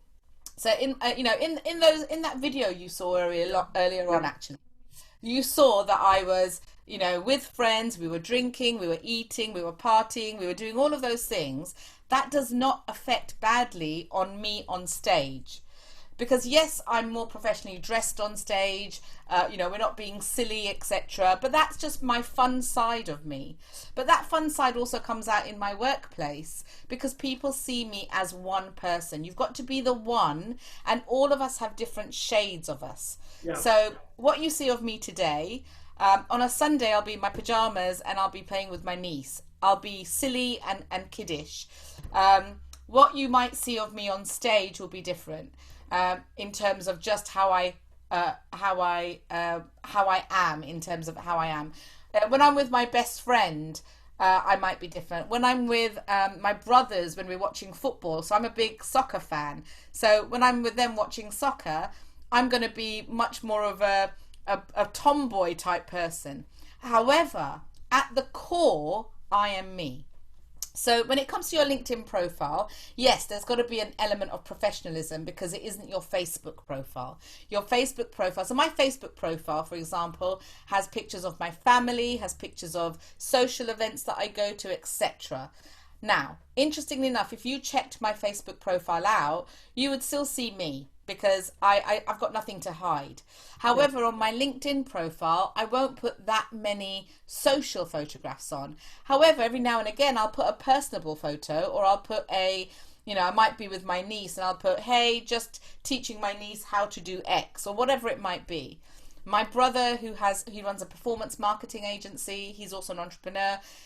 When it snowed here about a month ago, he put a picture of him, his wife and his daughter on LinkedIn to show his personal side. Awesome. So I think it's, the negative impact can only be if your intentions are negative. Awesome. Thank you very much indeed. We'll take three more questions before we move on to part two. We've got about 40 minutes left on the webinar now. I was in LinkedIn, Maxim, I was in LinkedIn a few years back, but I've since changed employer, this email address, and forgot the password then given. I need assistance to recover. So maybe I can speak to Maxim tomorrow morning on that one, and then we can sort that out. So no problem. There's a really interesting question from Smriti from the UK. Okay. She says, is NLP outdated? Is NLP addicted? Outdated. Oh, outdated. Outdated, yeah.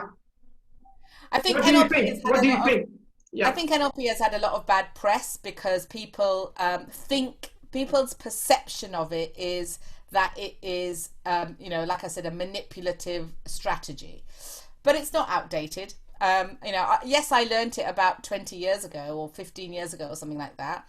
But ultimately, funnily enough, NLP, the strategies in NLP goes back to days, to Sanskrit days, actually. There are some strategies within NLP that will take you back to, the gurus who did yoga and all that kind of stuff. So actually, all psychological strategies, anything to do with the mind, mindset, they go way back centuries ago. Nothing is new. NLP, funnily enough, is a combination of different psychologies, and Richard Bandler and I can't remember the other guy's name now.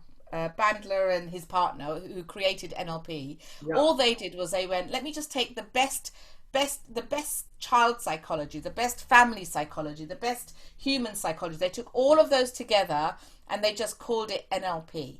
So it's only outdated if you think it is, Smriti. Okay, just another quick questions. Again, Smriti talk about if you are training as a public speaker, does your accent need to be like, do you have to have a good accent?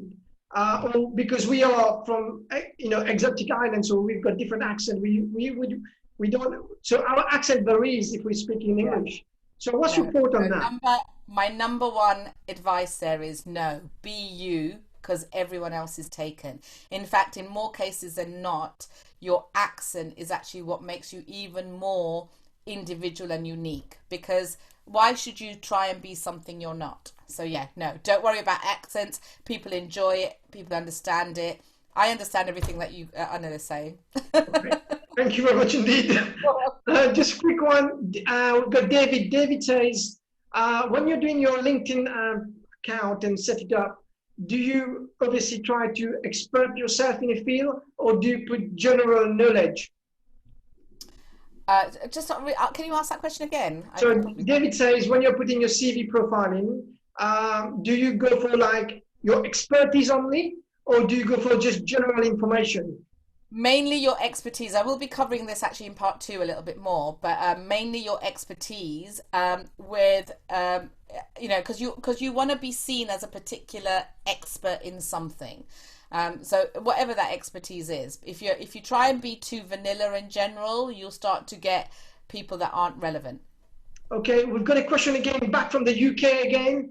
So Rupal from the UK Hey Anil, what about when a company do not want an individual per se, but rather a yes person, and that is common? So So he says, what about when a company do not want an individual per se, but more of a yes person? well, really, then it's up to the individual, isn't it? Like, do you want to be a yes person and work for that company? If you've got to go from the individual side. If you want to be a yes person and work for a company where you do not stand out, where you aren't able to do that, then it's not the right company for you. And by the way, there's nothing wrong with you if you're the type of person that is just happy to go, you know what, I'm just happy to go along, that's okay. But I do think that as we develop as human beings over time, being a yes person has a lot to do with needing to work on your own mindset, on your own experience. There's a lot more involved in there. And at some point, that yes person will either come out of that yes, being that yes person, or they'll need help and you won't want that person.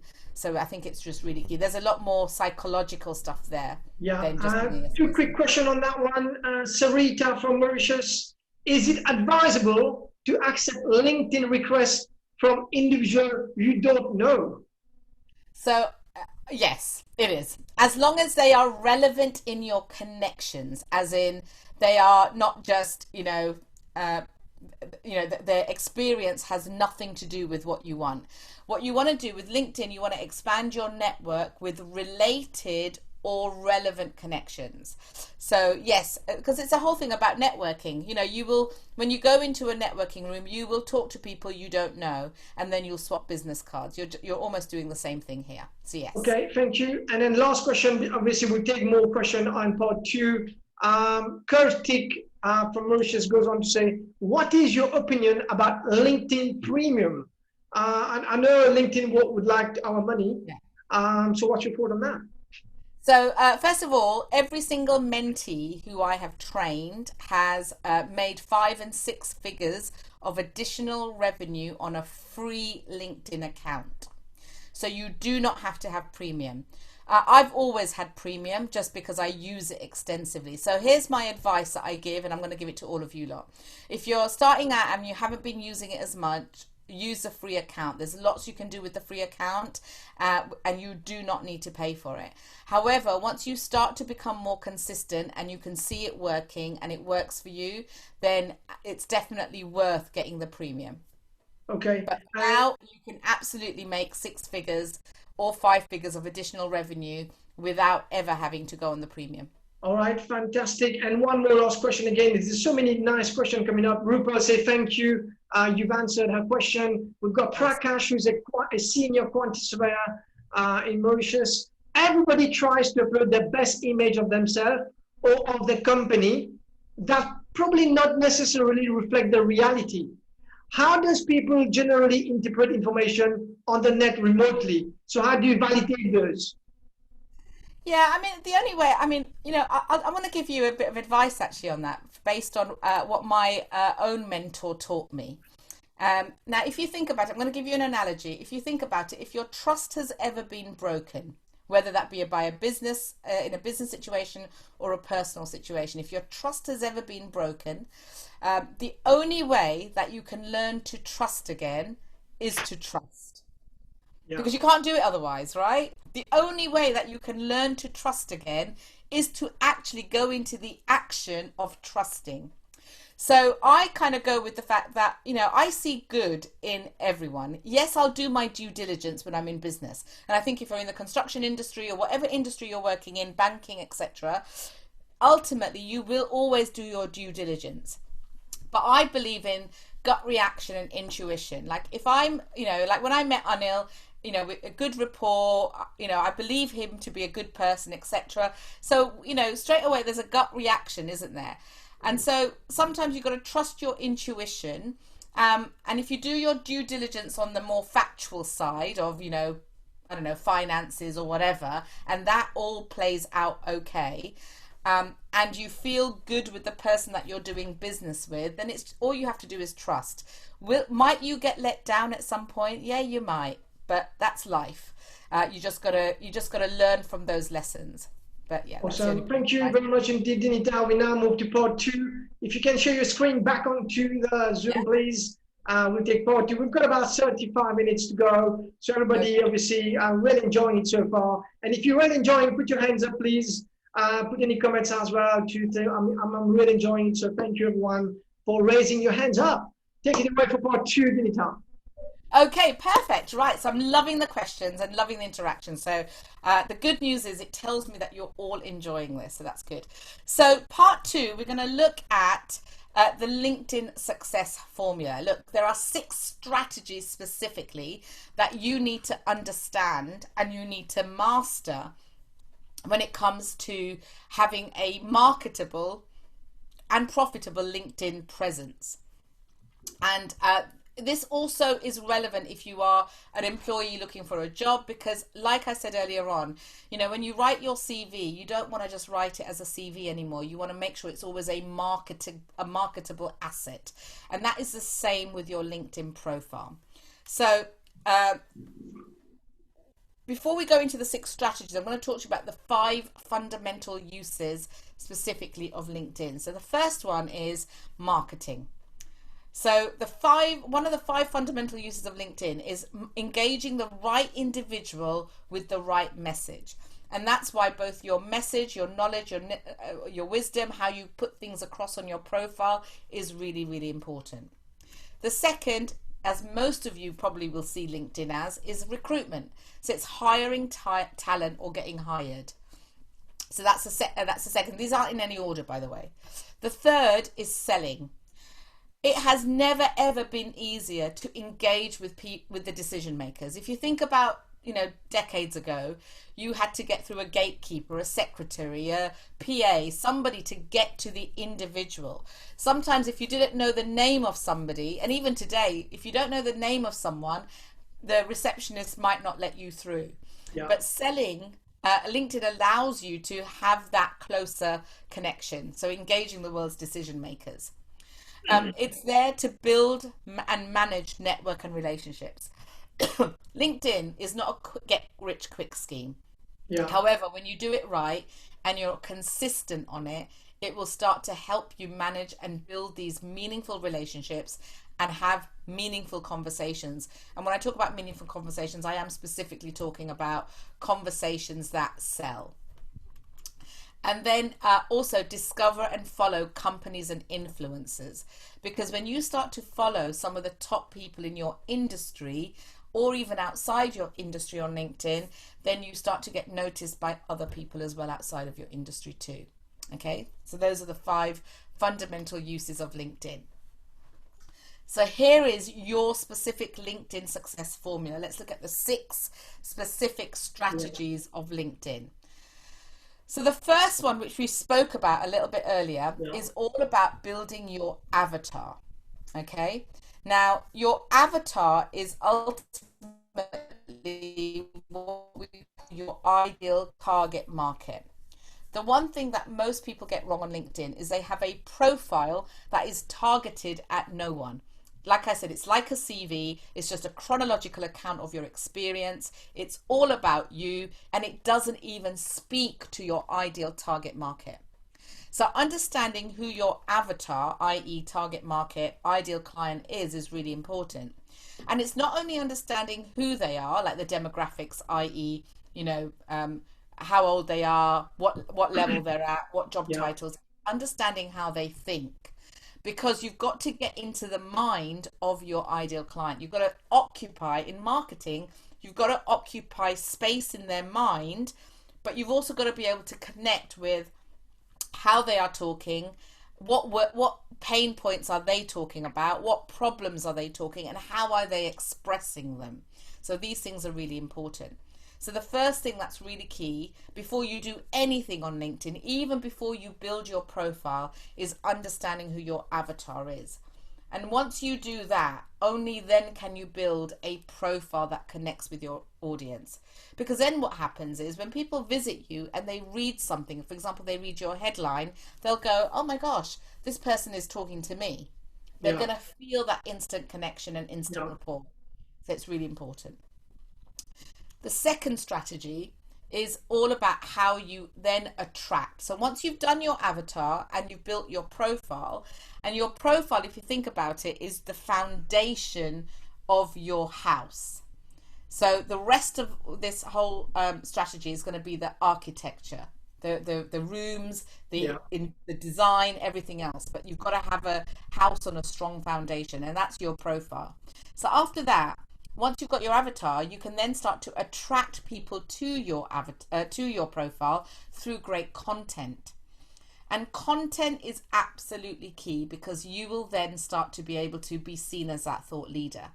So there are 4 strategies in what you have to share when it comes to content, and I'm going to give them to you. And if you just write the word king down on a piece of paper, each step starts with that letter. So first of all, when you're sharing content, you just got to share your knowledge. Share your knowledge. If you are an expert at what you do, whatever it is that you do, you are an expert in. And so therefore share it. Share your knowledge, know-how and wisdom with your industry. Like, what is relevant to them? What are things that they're going to want to know about?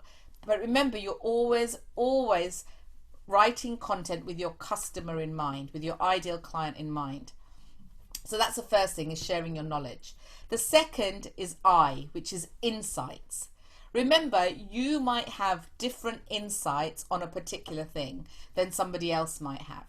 And I'll give you a really good example of this. So recently, the UK and the world has been completely torn by the Meghan Markle and Harry interview with Oprah. But some people are out there on Meghan's side, some people are out there on the royal family side. So whichever way you look at it, they're seeing the same event, but they've got a different insight on it. So it's the same thing in your industry. You might have a different insight on government legislation that might have changed. You might have a different insight on how the banking industry is dealing with the pandemic. You might have a different insight on whatever it is. So whatever your area of expert is, share your insights. This is the whole thing about challenging the status quo. Yeah, absolutely. So that's the I of king. Next, it's the N, which is niche. You want to make sure, because often people go, oh my God, what am I going to talk about? I run out of things to say. But actually you can niche within a niche within a niche. There's so many topics. Wow. So if you think about it today, I am talking about personal branding ultimately. And out of that, I've been able to niche into your profile. I've been able to niche into a bit of mindset I've talked about. I've niched into so many different things. But if I wanted to, I could have done this whole presentation on just the profile. I could have done this whole presentation on just the content. And if I wanted to, I could have done this whole 3-hour presentation on just video content if I wanted to, right? There's niche within a niche within a niche. So you've got to think about what is it that you want to talk about. And you can actually, if you start to do a bit of a mind map diagram, you can find that it's a bit of a spider diagram, and you can put down probably enough content for a year if you just literally start to go, what are people talking about? Wow.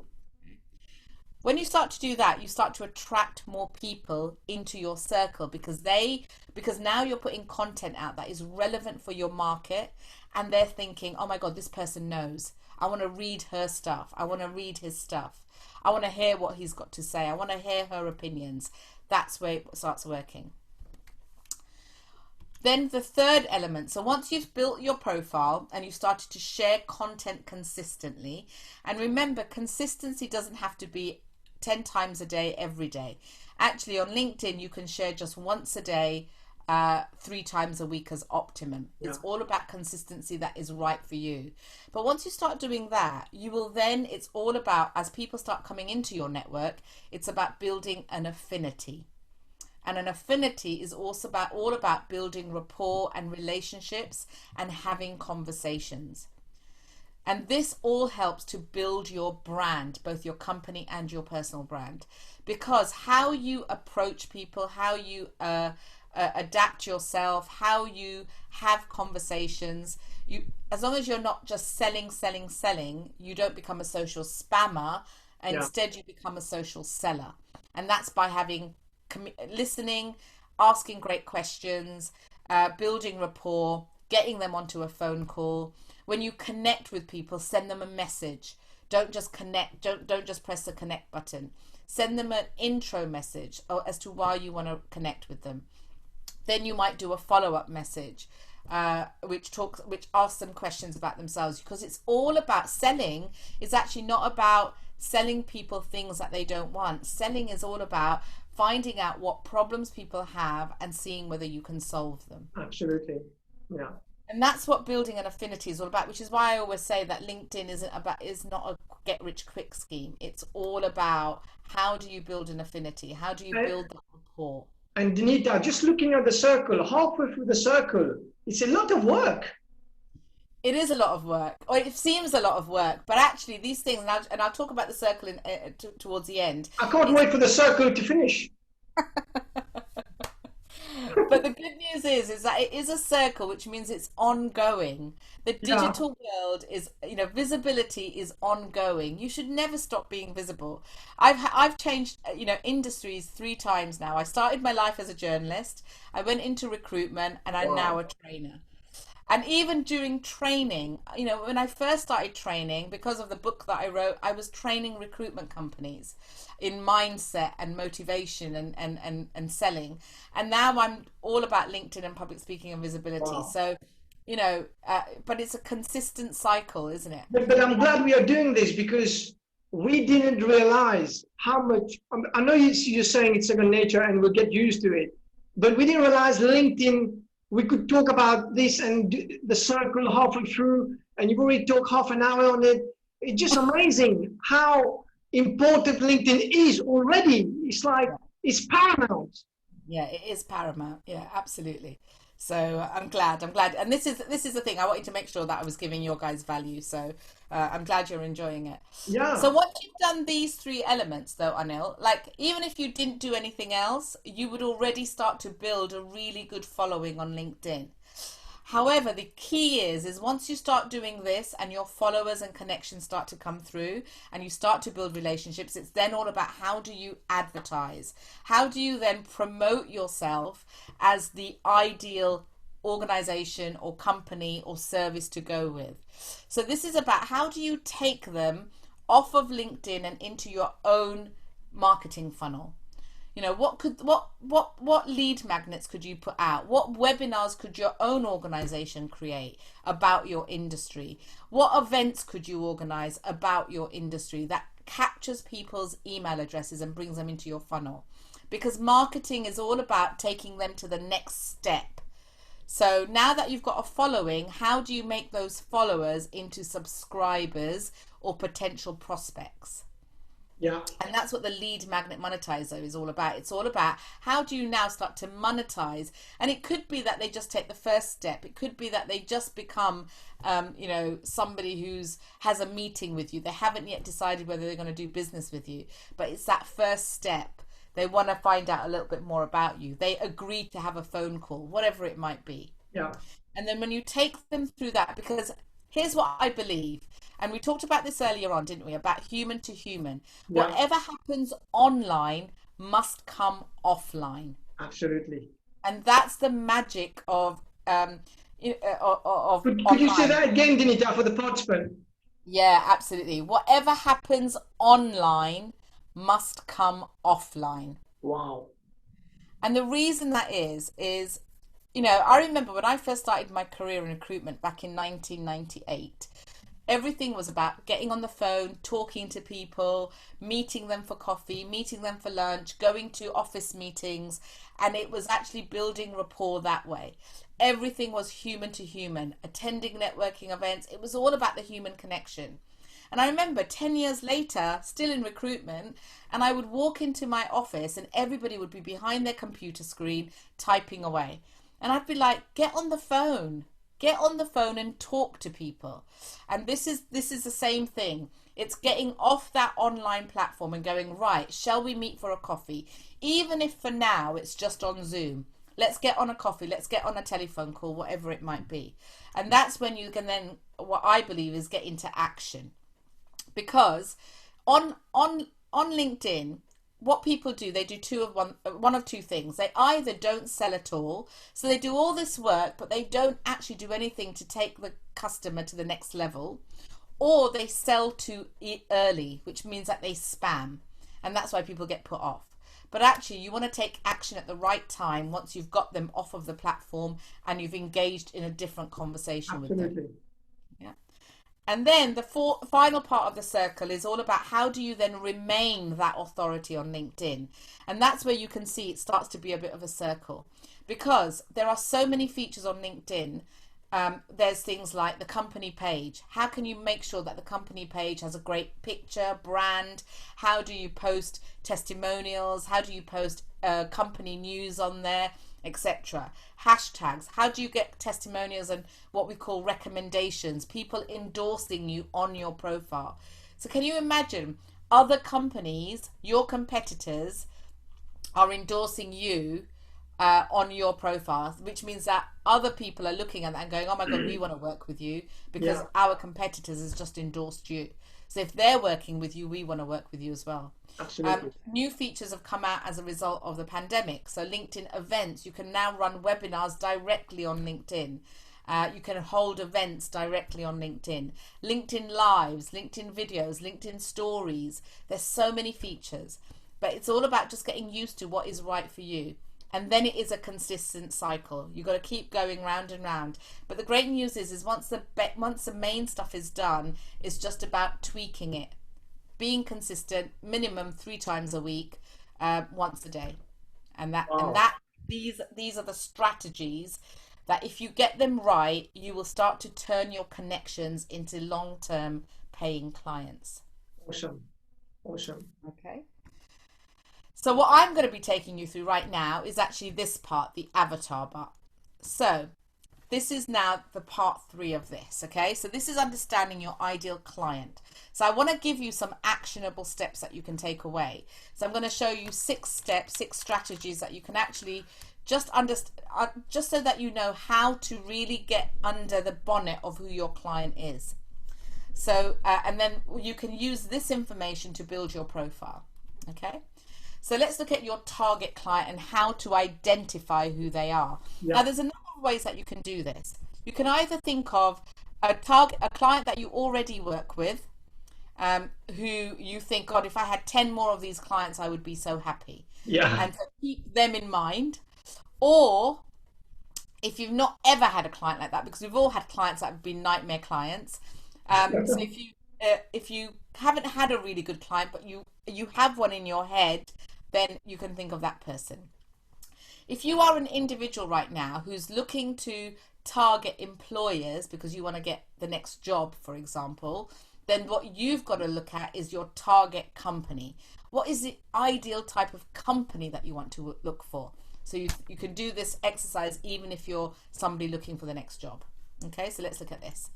So if you just go ahead and put avatar down, again, it's an acronym. So the first thing that we look at is attributes.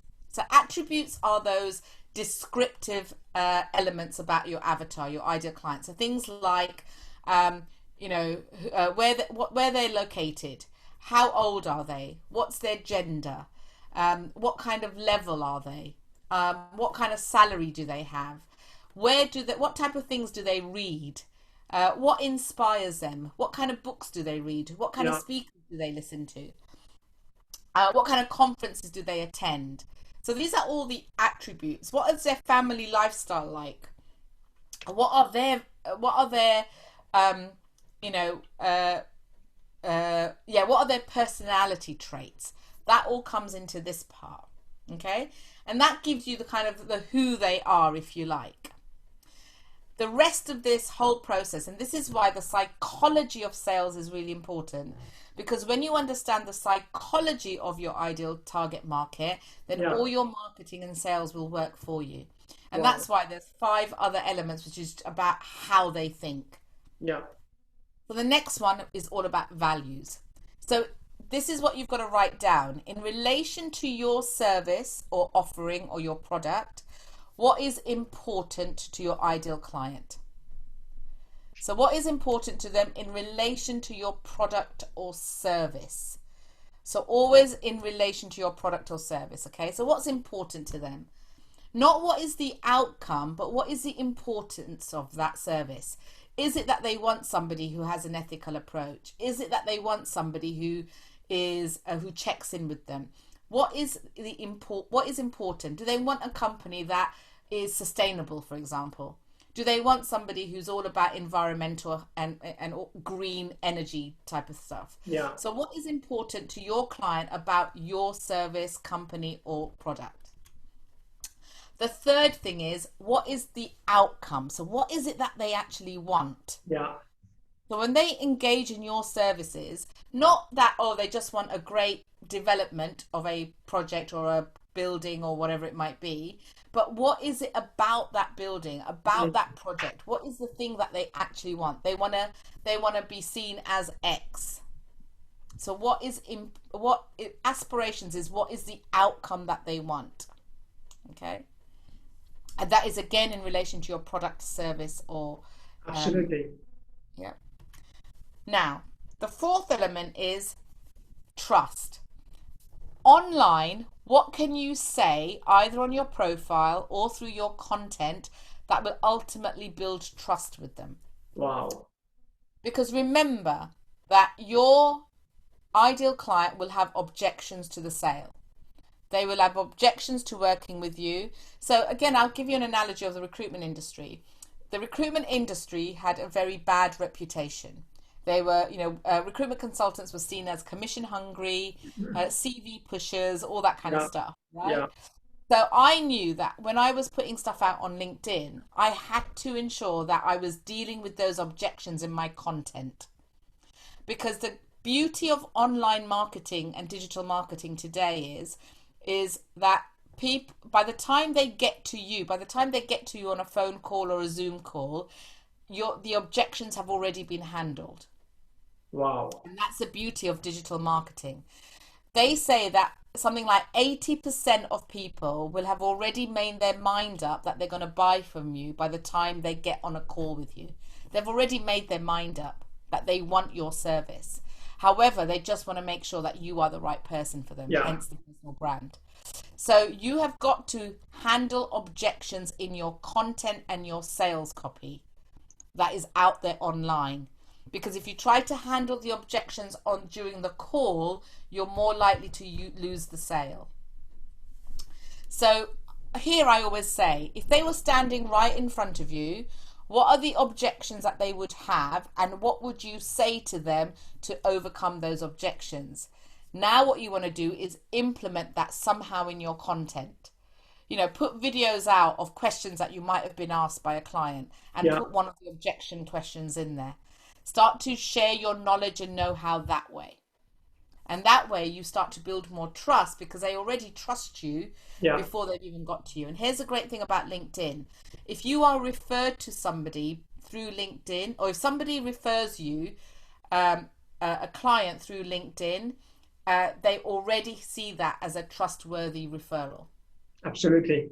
Yeah. And again, you're in the winning seat. Now, the fifth element is looking at, you see, there are only two things psychologically that make people go into business and buy. One is pain and the other is gain.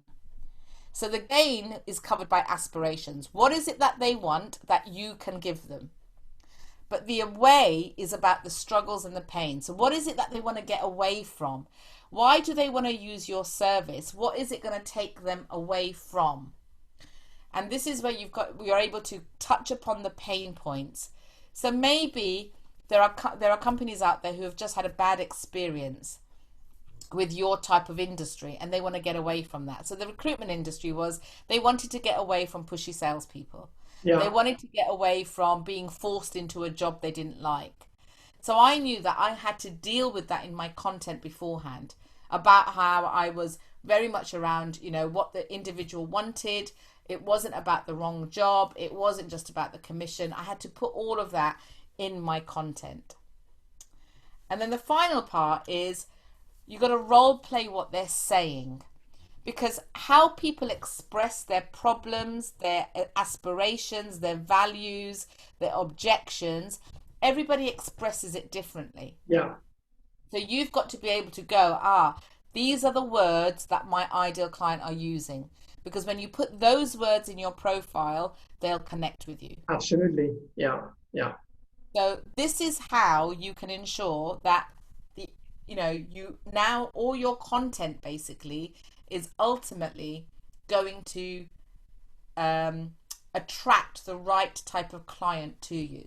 Because once you do all of this element, what will ultimately happen is you will be able to then put all of the content that comes out of this on your profile, on your headline, but also on your whole content piece.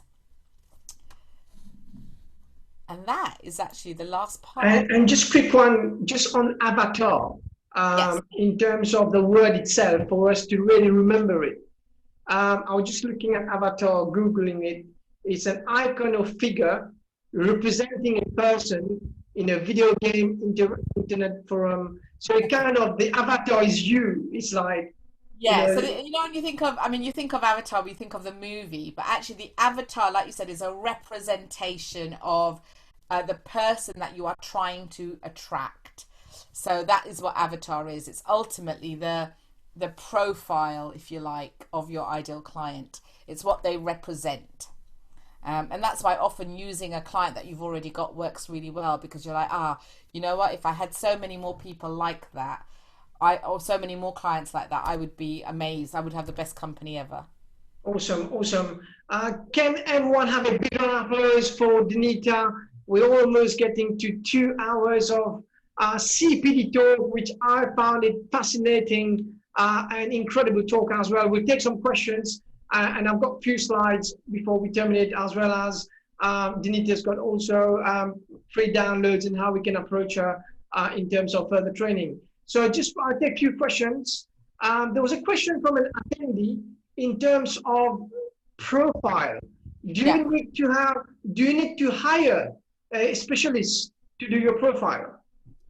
You can do if you want to, but I think that the best person to write your profile is you, as long as you know the right way to do it. So, yes, you can have a professional to do it for you, but I think that your words make you unique. It's the same way that I say to people, do not get your CV written by a specialist, because it will be a templated profile written by somebody else using a template. And now your CV does not stand out at all. Yeah. So I would say the same thing about your profile. You might want to write it yourself and then go, okay, I need somebody to look through this and maybe tweak it. So that's probably the advice that I would give. There's a question from Lakshmi. Hello, Deenita. Is there scammers on LinkedIn? Some people try to become personal. How far do you agree and disagree to them? In the world of online, there's always going to be people who try to scam. There's going to be people, but you get them less on LinkedIn. You get some spammers, not necessarily scammers, but spammers, as in people who just want to sell to you. Yes, you may get some scammers, but I've been on this platform since 2007, and I've never ever been scammed, and that's because of my own due diligence. Like, if I'm going to engage in it, just like you would do in any situation, if you're going to engage with people, you would do your due diligence. So that's what I would say. Okay, a few more questions. Deenita mentioned that LinkedIn profile should not look like a resume, but there's a section there to write about experience. Yeah, so I did say, if you heard me, Nufal, I did say that the only part that would look like your CV would be the experience section. However, even in the experience section, there's a way to write it where it actually showcases your service. You can add links into it. You can add PDFs. You can add videos and testimonials. If you take a look at my profile, under my experience, you will actually see that I've got testimonials and I've got a link to a webinar, which makes me look more marketable. So yeah.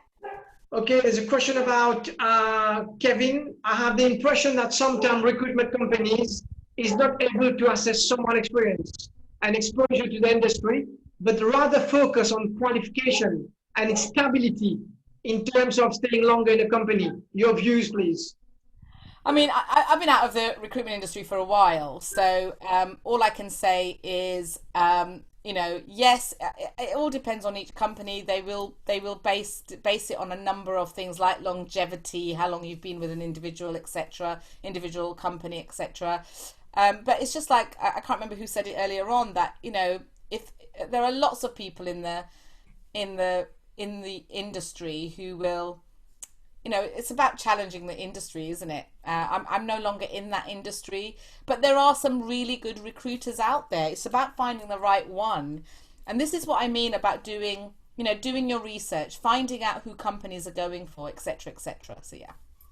Okay, two last question there. One is from Sarita. What do you think of individual who connect with you and then start harassing you with product and services such as PMI? There's lots of training on PMP. They keep saying, do the training. Yeah, I mean, if they're not even asking you about yourself, look, I get people who are, you know, who contact me on LinkedIn and they ask me if I want to learn how to use LinkedIn. So they obviously have not looked at my profile at all. Yeah.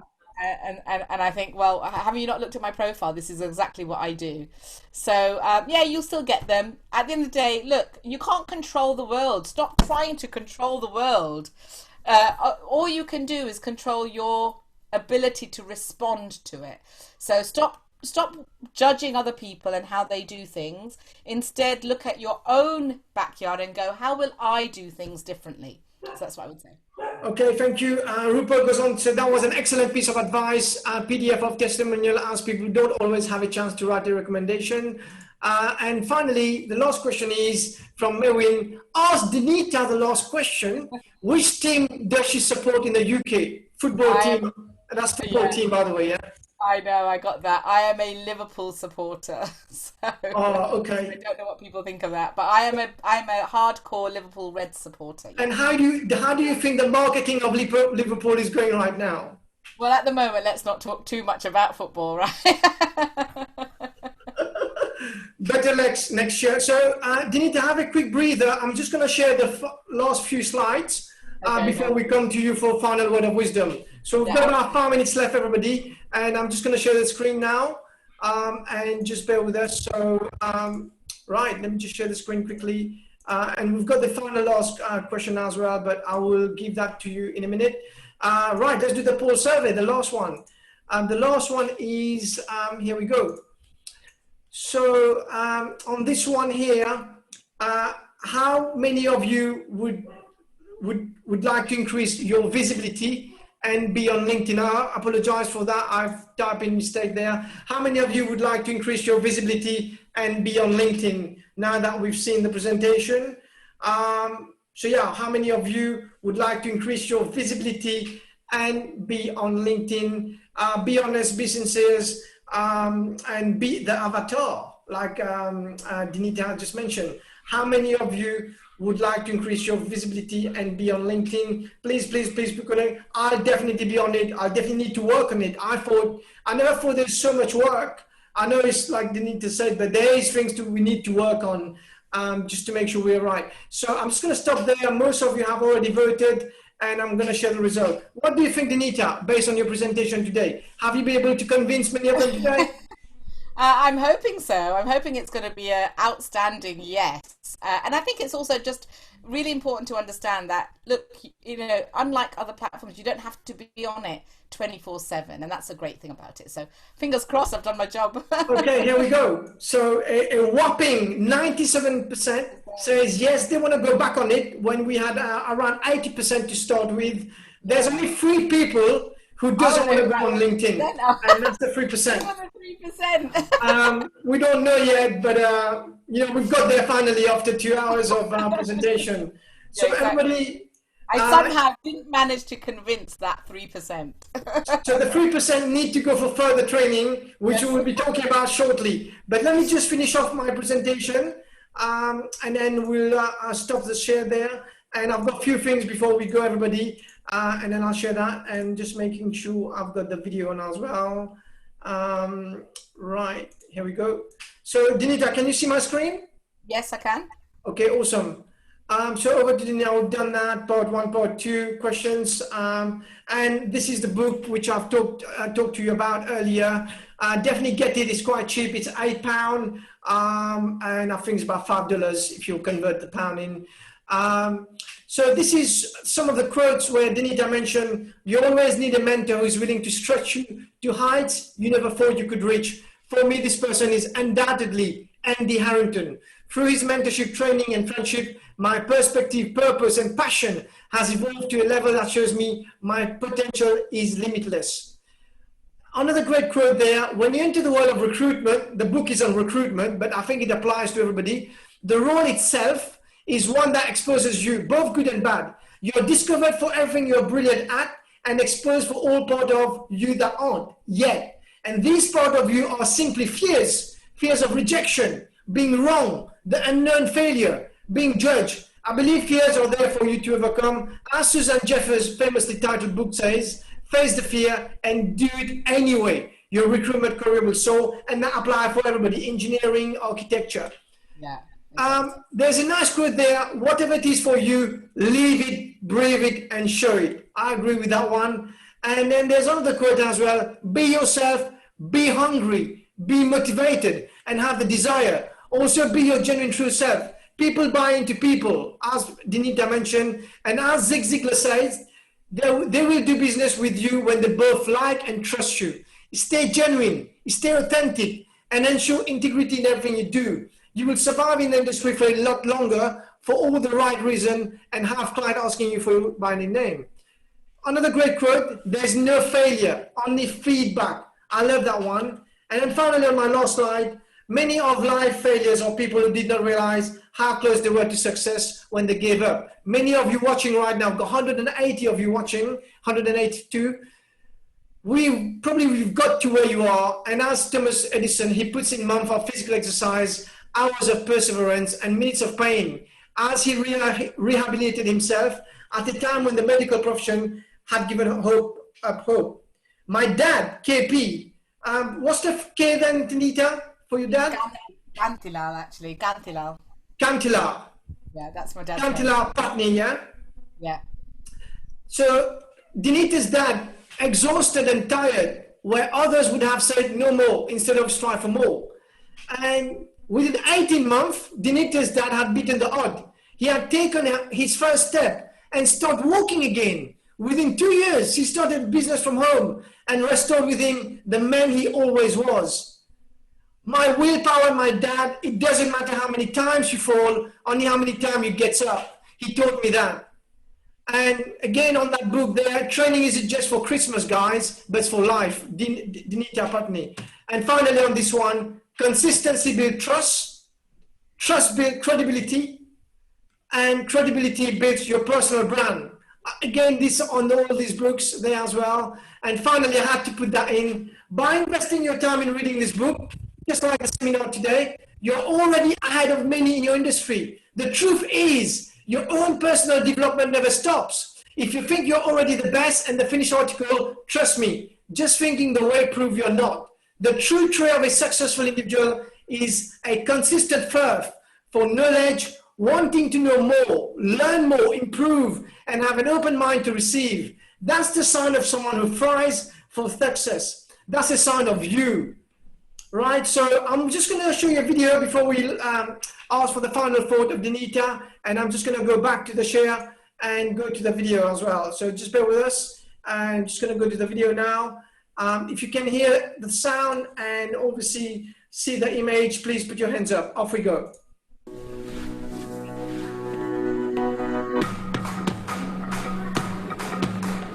There's a place where former colleagues open new doors.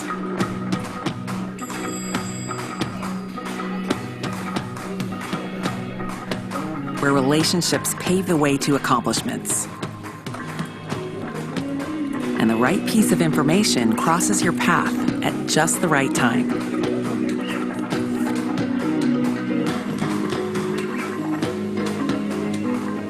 Where big questions are pondered. And your past experiences attract new challenges. Here, you learn you're not the only one still learning. A newfound connection can change the course of your future.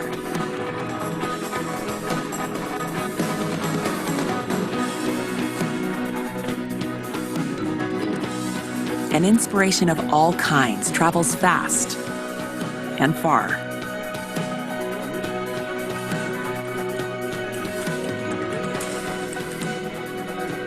This is a place where all the opportunity you can imagine is right in front of you. Connect to opportunity. Okay, so I'm just gonna finally go back to Deenita on that one, and thank you very much indeed, everyone. So Deenita, thank you for being here as well on the 2 hours and almost 15 minutes now. We've done the final survey. Thank you, Deenita. We just want to just quickly say a quick word to you. I'm extremely impressed by your kindness, Deenita, energy, sheer willingness, grit, and determination to keep sharing consistently your experience. I know that you do lots of talk on LinkedIn, wisdom, knowledge, and for being a global role model, you know. So from the bottom of my heart, and behalf of all the participants today, thank you for giving back. Despite the 4-hour gap from where we are to where we are, we've got colleagues watching from Canada, from Nigeria, from India, from Mauritius. So there's been people all over the world and lots of colleagues from Mauritius as well. So thank you, take care, be safe. And we are in lockdown right now. And thank you very much indeed. So I'm just gonna ask the final thought, Deenita, what's your final word of wisdom? There's people, Shilpa, who's the director of MLC Mauritius. Thank you so much, excellent talk. One of the best so far. So fantastic. And Jenny say thank you as well. Deenita, we're almost to 2 hours and 15 minutes of talk. Your final words and you know, your final word of wisdom to us, why we need to keep working on digital media platform the right way. Yeah, absolutely. Well, first of all, thank you so much for having me. You've been a great audience. I know you've been a great host right from the beginning, even all the preparation that we did beforehand. So thank you so much. I'm really, really appreciative that you found me on LinkedIn and in Susan. So yeah, absolutely. I love doing this and I love giving back. And all I'm going to say really is it's just, you know, do not stand in the spotlight and let the light shine on you, because, you know, you are worth everything and more, and people should know about why you are an expert in what you do. So do not hold back. Do not let fears and judgment hold you back. Let people see just how amazing you guys are, and that's you can do that every and just quickly, Deenita, in terms of your book, you wrote a book. If anybody out there listening to us now on the participant, if they want to write something about, you know, a small book of themselves and being a bit of what's your advice? I mean, surely writing a book is painful and it takes times. And I read your book and it was really, really like captivating. I read it in one hit almost. So what's your thought on that? I think when you share your story, like every single one of us has a story, even when we're writing a business book, which is what this book was. But as you saw, there was a story of my dad. There was a story of what got me. So when you share your why and your purpose in your book, then everything else becomes easy. So it's just about sharing your story, sharing your purpose and your why. And honestly, anyone can do it. If I can, every single one of you has a book inside of you. And finally, your final word of wisdom in terms of where do you get the energy from? Where do you get the resilience? I know I talk about your dad, but where do you get that from to keep going at it and just be strong and being a woman out there and then really, really strong and be resilient? Where do you get that from? Well, I think that, you know, the one thing that, you know, is really interesting is that statement about isn't NLP outdated? Well, the thing is, all of this comes from an NLP foundation, and the truth is that the only person that you are responsible for and the only thing you can control is yourself.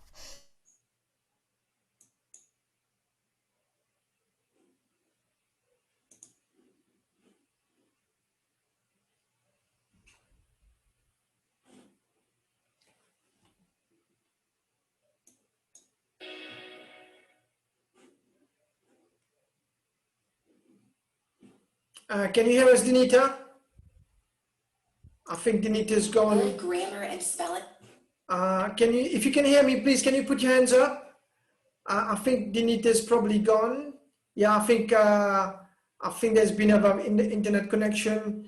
But you can hear me all right. I think Deenita's gone, but probably going back in again. Just give me 1 minute. We're almost there. So most of you have already found the presentation. So thank you very much indeed. I'm just going to see if Deenita joined us, but I think we've almost done now for 2 hours. Charles, thank you, presentation. I've got my colleague Davison at the back as well, who's been doing all the work in terms of presenting and making sure your questions and everything. So don't forget to send me an email requesting a certificate attendance, plus also your feedback for the talk, which I will send to Deenita as well. So I'm just reading your comment. Lena from South Africa, absolutely fantastic webinar. Thank you, thank you. Ashwin, very inspiring presentation. Thank you. Or especially Davison as well, he mentioned. Very interesting subject. Would love to hear from her. Like an in-depth CPD and Neil, very useful. Thank you very much indeed for outstanding. Deenita, I forgot to mention before you go, I think there was some internet connection there as well. There's a lot of people commenting to say thank you. Just a quick one. You were gonna give us the course in terms of your the course you're gonna offer, as well as the free download, which I can share on the email later. We can't hear you, Deenita. You're mute. Right, can you hear me now? Oh, we can hear you now, yeah. Perfect. So I do apologise. I don't know what's happened on my laptop. It just completely crashed. So yes, so I shared a couple of links with Anil for him to share with you. One is a link to an online course on just how to build your profile. And until tomorrow midnight, so that's Thursday, 0001 or whatever, I've reduced the price just for you guys. So I'm just keeping that price for you guys, and that's just how to build your profile. It's an online course. You can do it yourself and you get lifetime access to that as well. Or if you want, you can just simply download a free PDF which looks at the 6 strategies for attracting leads on LinkedIn.